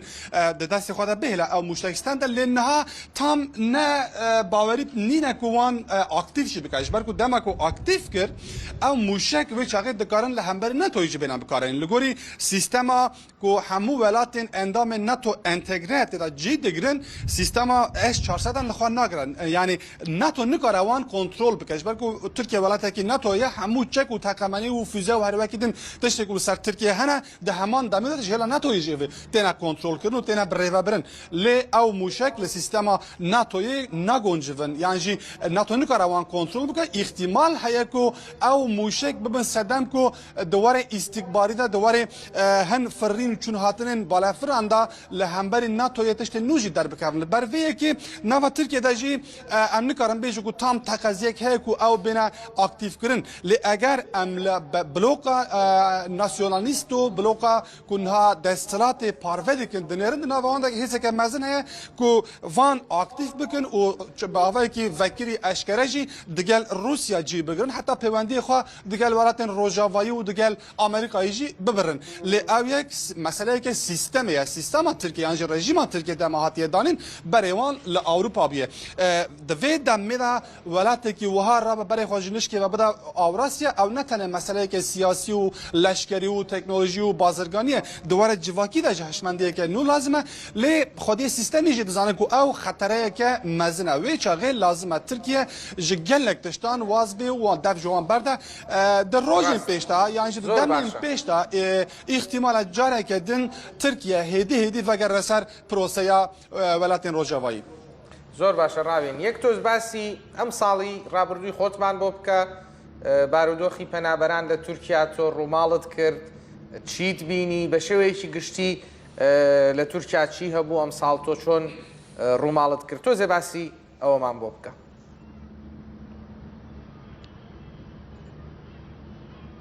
بله هلما ترکیه ولاتی که وسایه کو روزانه روزف دگوره یعنی جان ندنا و روزه دا چند جاران روزف دگوره لی روزف که ماینده پنابر و کوچبر بون کو بهترین وان ج سوریه هات بون نوا ترکیه لی نه تنه ج سوریه ج افغانستان ج ایران ج هندستان ج وی آلیجی گلک پنابر تینا نوا ترکیه کوچبر تینا نوا ترکیه لی اول کو بهتر زحمتی دبینم بگومان ولاتین سوریه نه یعنی پنابر و کوچبر کو ج سوریه هاتنه ج بو ماجی هم وک رودا و هم وک کس وک پیامنره که وک روزنامه‌وانه که جی من بهتر فوکوس من لسر پنابران دبو د نو چند سالان نکل رودا و کار دکیم جی راستی گله کی کارساتان هاتم راستی گله کی تراژدی مزن هاتم این سال جی البته 27 سبات دا ایدلب ایری شکل هم برای ارتش ترکیه پیکاتو پشتی وی ایریش ترکیه بریاره که عجیب دا یعنی لسوریه جهلار ارتش سوریه و ایری شکل چه بو سر ارتش ترکیه لترکیه رابو بریاره دا کو دریان وک سینوران وک دا پنابر برای خوابدن اروپا البته و بریاره که سیاسی بو بریاره که ژئو استراتژیک بو ل وی که تراژدیان لسر پنابر انجی زیاده کرد چه زیاده کرد دما به هزاران پنابران برای خودان آلی یونانستان و بلغارستان و هر دو ولاتان جی سینور خو قوی کردن درین خو گرتن و نایشن پنابر در باس ببن حتی لوی در لسر آخر ترکیه دما عملوی در بون روزا 28 سبات عملوی در بون دبر سینور دا لآلیه که لشکر ترکان بشاف او تیل سینور مبجا خود دین اجبار بید بجیم دبرین دا پنابر در باس ببن لشکر کو جنین سیویل لوان بون تیل دبرین دا پنابر در باس ببن لیل آلیه دیجی لشکر ایرانستان جی با آوای کی کو هیچ دلیوان به پنابر نشود یعنی جی با آوای کی تند اریشی وان دگرن جارنا به گله جارنا به جوب جارنا به گاز حتی گلک پنابر جالی لشکر ایرانستان و دهاتن تازی کردن پریوان تلفن ایمان جوان دهاتن استندن او داویتن و آو یعنی روبر در ناو ایرانستان و ترکیه دا روزا که حتی ایوار رومالا وی دکر ایوار لشکران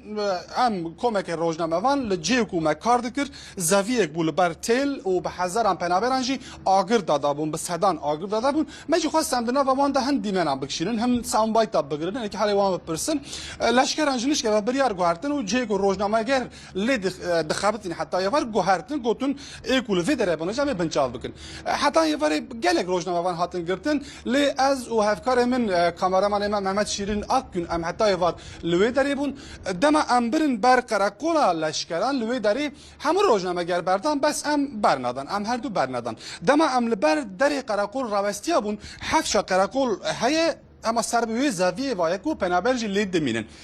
جنش که و لشکر یونانستانی گازه که زیده آویتن سر پنابران بر والی ترکیه و به هزاران پنابرجی البته جو کو خارزگار بکن خال هر دقیقه لباندنو رفیان بر والی ترکیه و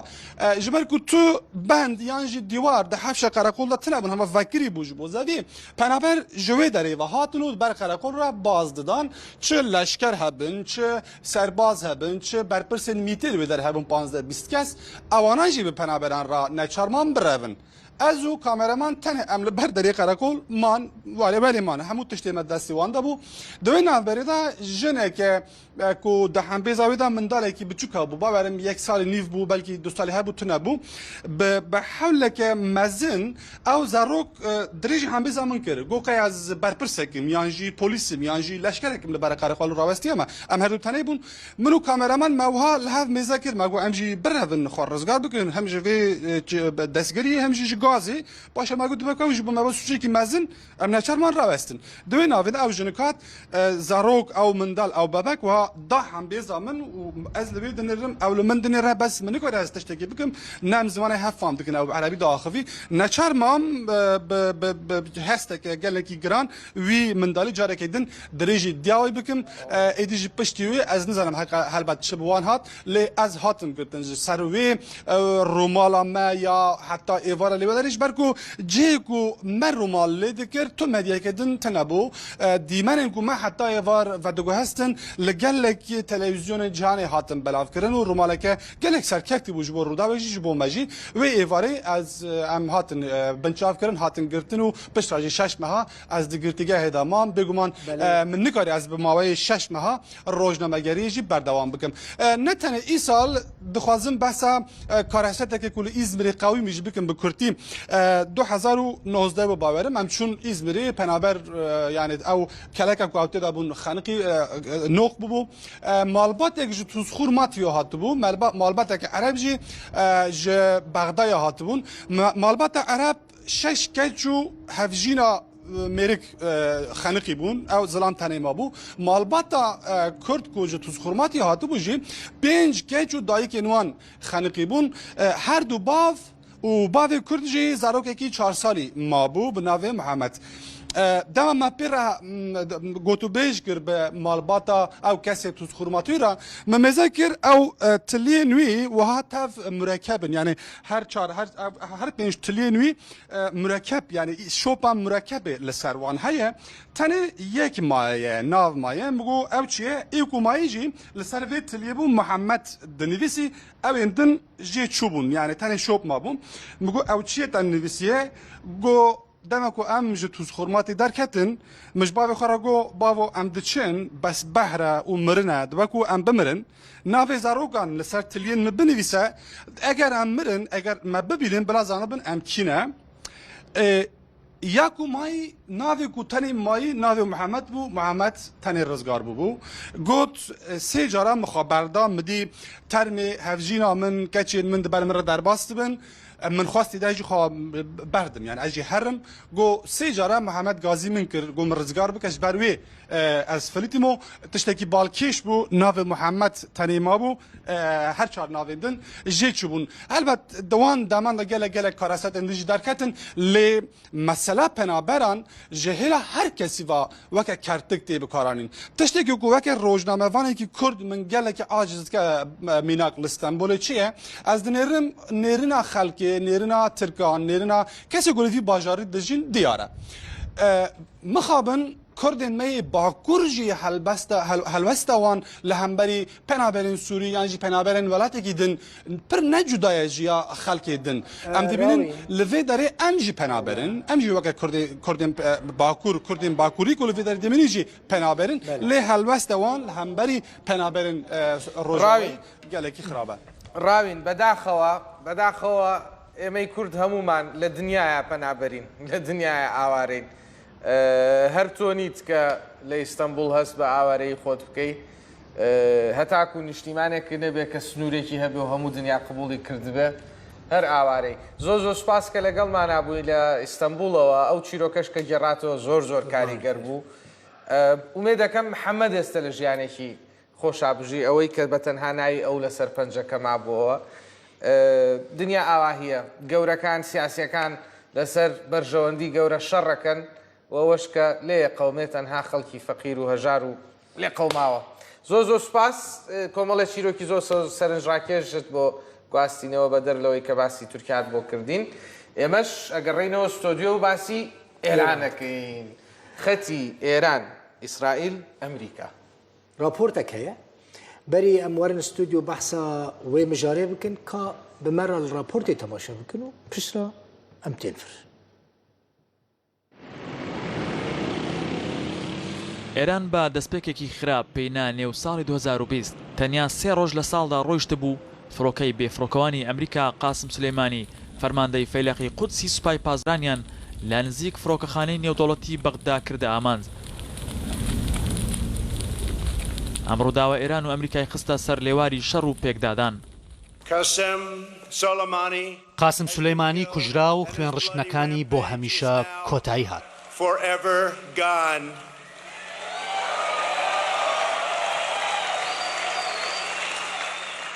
پیلانی هێرشی لە دژی ئەمریکەکان دادەڕەشت، بەڵام ئێستا دڵنیاین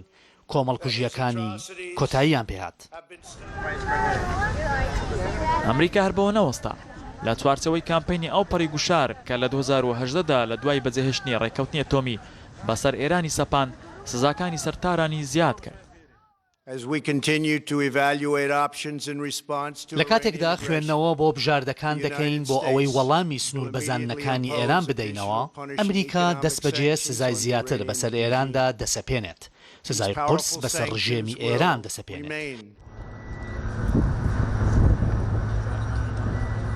کوشتنی قاسم سولەیمانی کاردانەوەی گەورەی بەدوای خۆی داهێنا.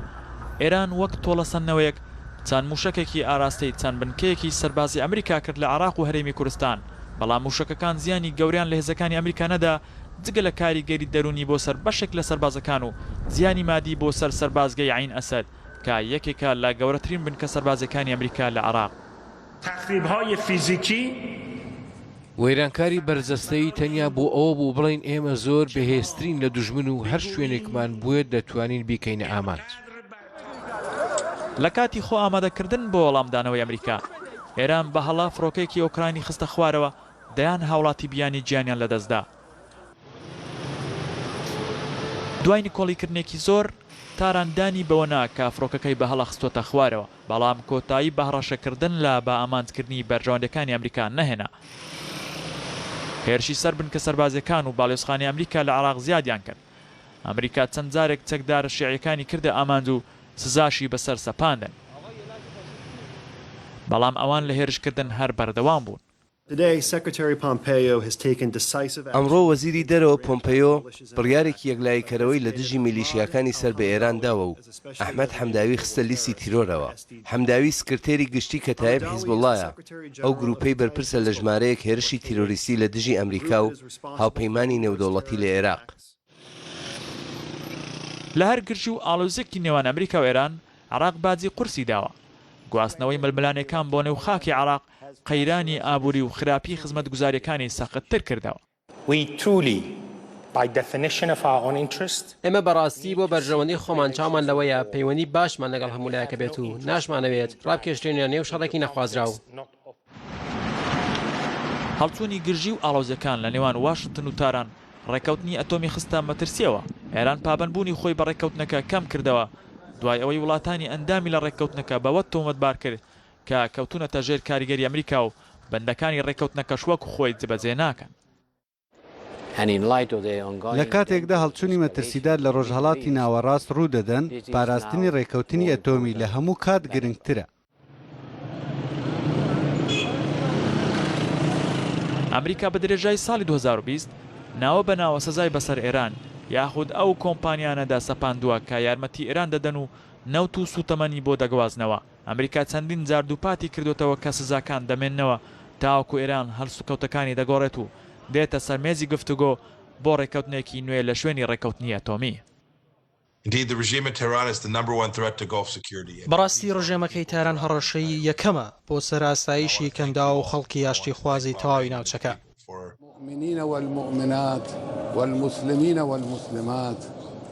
ئێرانیەکان بە دۆڕاندنی دۆناڵد ترامپ لە بەرامبەر جۆ بایدن لە هەڵبژاردنەکانی 3 نۆڤەمبەردا ئاهەنجان جێرا، بەڵام دوای دۆڕانی ترامپ گوشارەکانی سەر ئێران تونتر بوون. بەرپرسە باڵاکانی ئێران جیاوازێک لە نێوان ترامپ و ئیدارەکانی دی نابینن. لە سەروبەرنی یادکردنەوەی کوژرانی قاسم سولەیمانی ئەوان هێشتا چاویان لەوەیە تۆڵەی گەورەتر بسەنەوە. بۆ کوژانی سولەیمانی و ئەوانەی لە پشت کوشتنی ئەون دەبێت بزانن کە لە کاتێکی گونجاودا باجەکەی دەدەن. ئێمەش وە بە دوای کاتی گونجاودا دەگەڕین. ساڵی 2020 کۆتایی نەهات ئێران گورزێکی دیکەی کوشندەی بەرکەوت. هەویش کوشتنی موحسین فەخریزادە زانای بواری ئەتۆمی ئێران بوو لە نزیک تاران. نەتنیاهۆ لە 2018دا لە پەیامێکی تەلەڤیزیۆنی موحسین فەخریزادەی بە پیاوێکی مەترسیدار و ئەندازیاری پشت بەرنامەی ئەتۆمی ئێران ناسان. ئەمڕۆ لە 2010دا ئەو کارە لەلایەن ڕێکخراوی داهێنان و توێژنەوەی بەرگری ڕادەپەڕێنرێت کە دەستگایەکی نێو وەزارەتی بەرگری ئێرانە. جێگەی سەرسوورمان نییە کە ئەو دەستگای لەلایەن هەمان ئەو کەسەوە بەڕێوە دەچێت کە پرۆژەی ئاماد بەڕێوە دەبات کە دکتۆر فەخریزادەیە.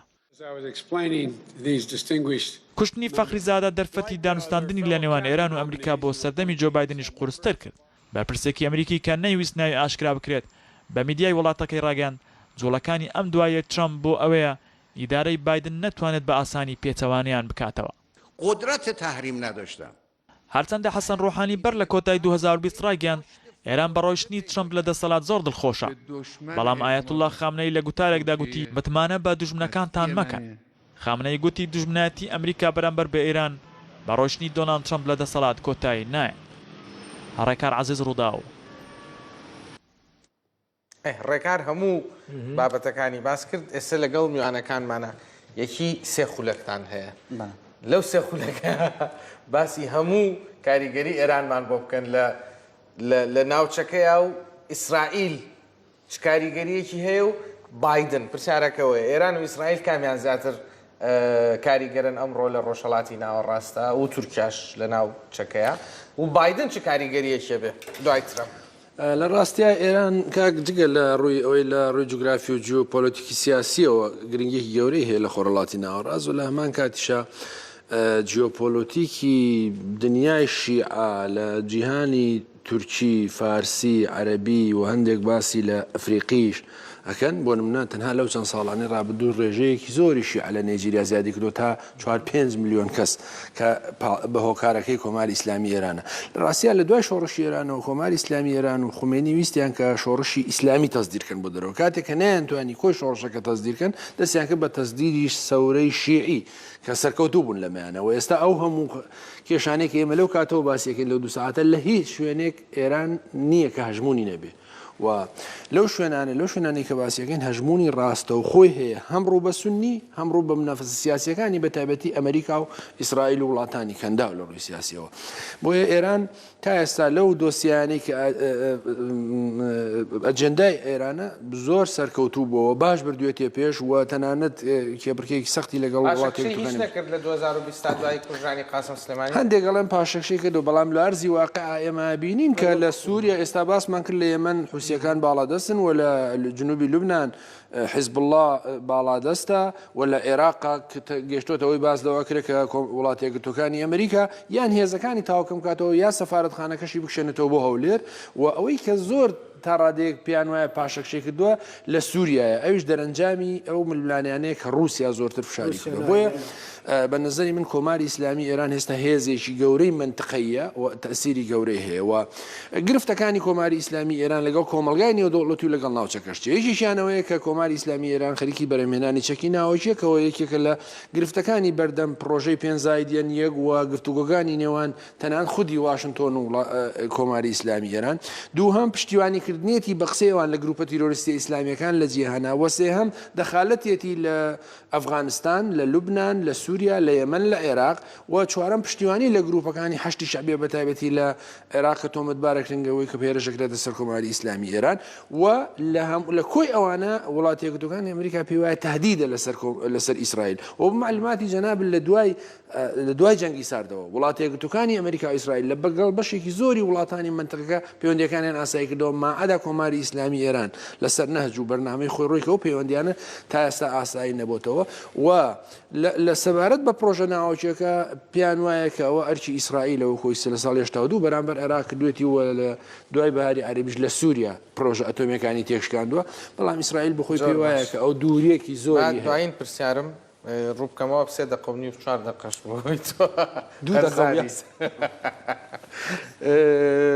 پرسیارەکە بەم نەوع بکەم بەس خاوەک خۆی جوابم بەرەوە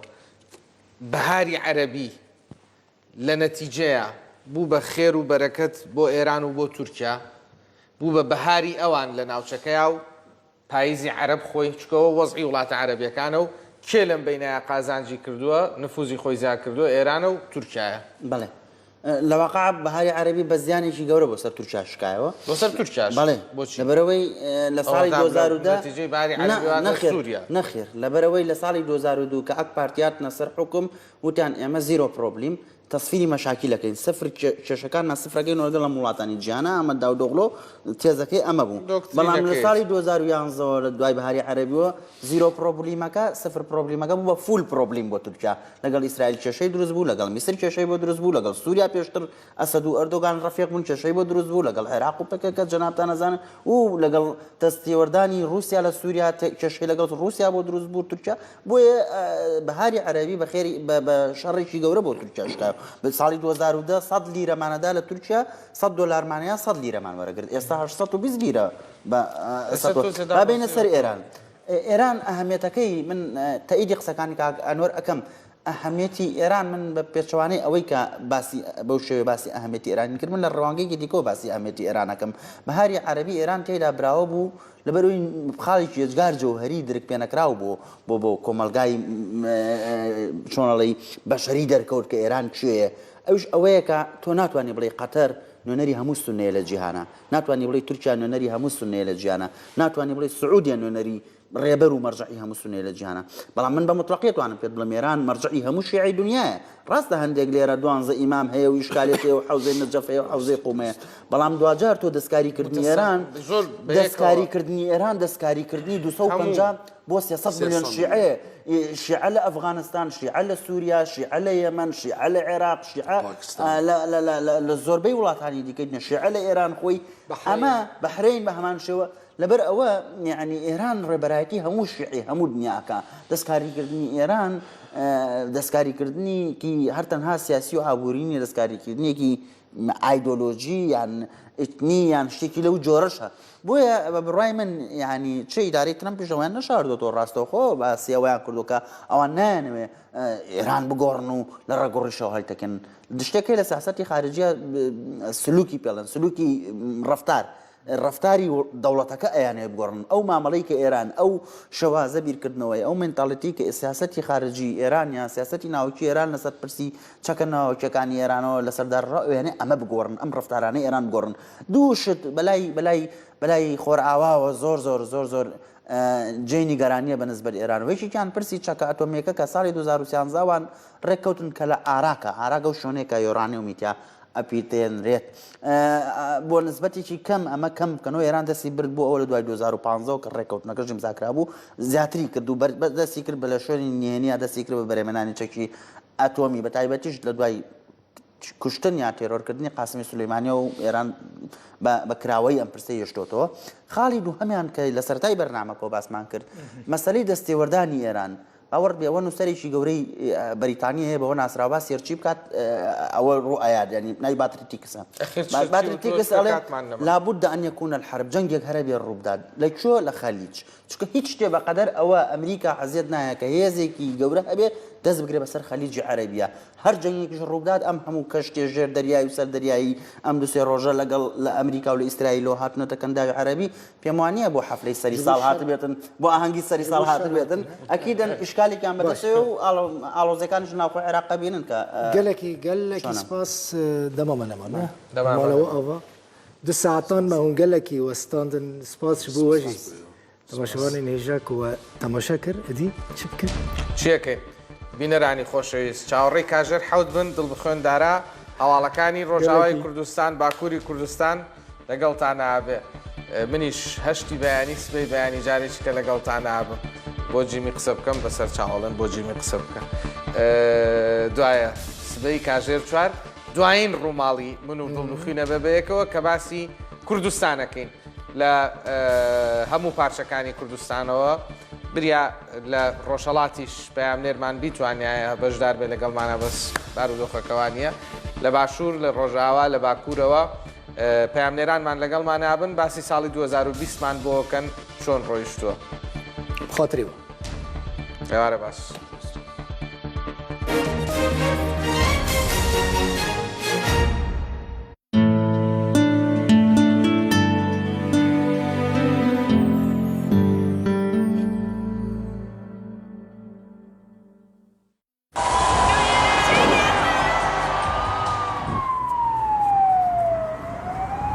1928 ئاڵای سپی لێرە دامراون تاکو ژمارەی ئەو ئەمریکانی کە بە کۆڤید 19 گیانە لە دەستداوە هیچ پرسێکی سیاسی و ئابووری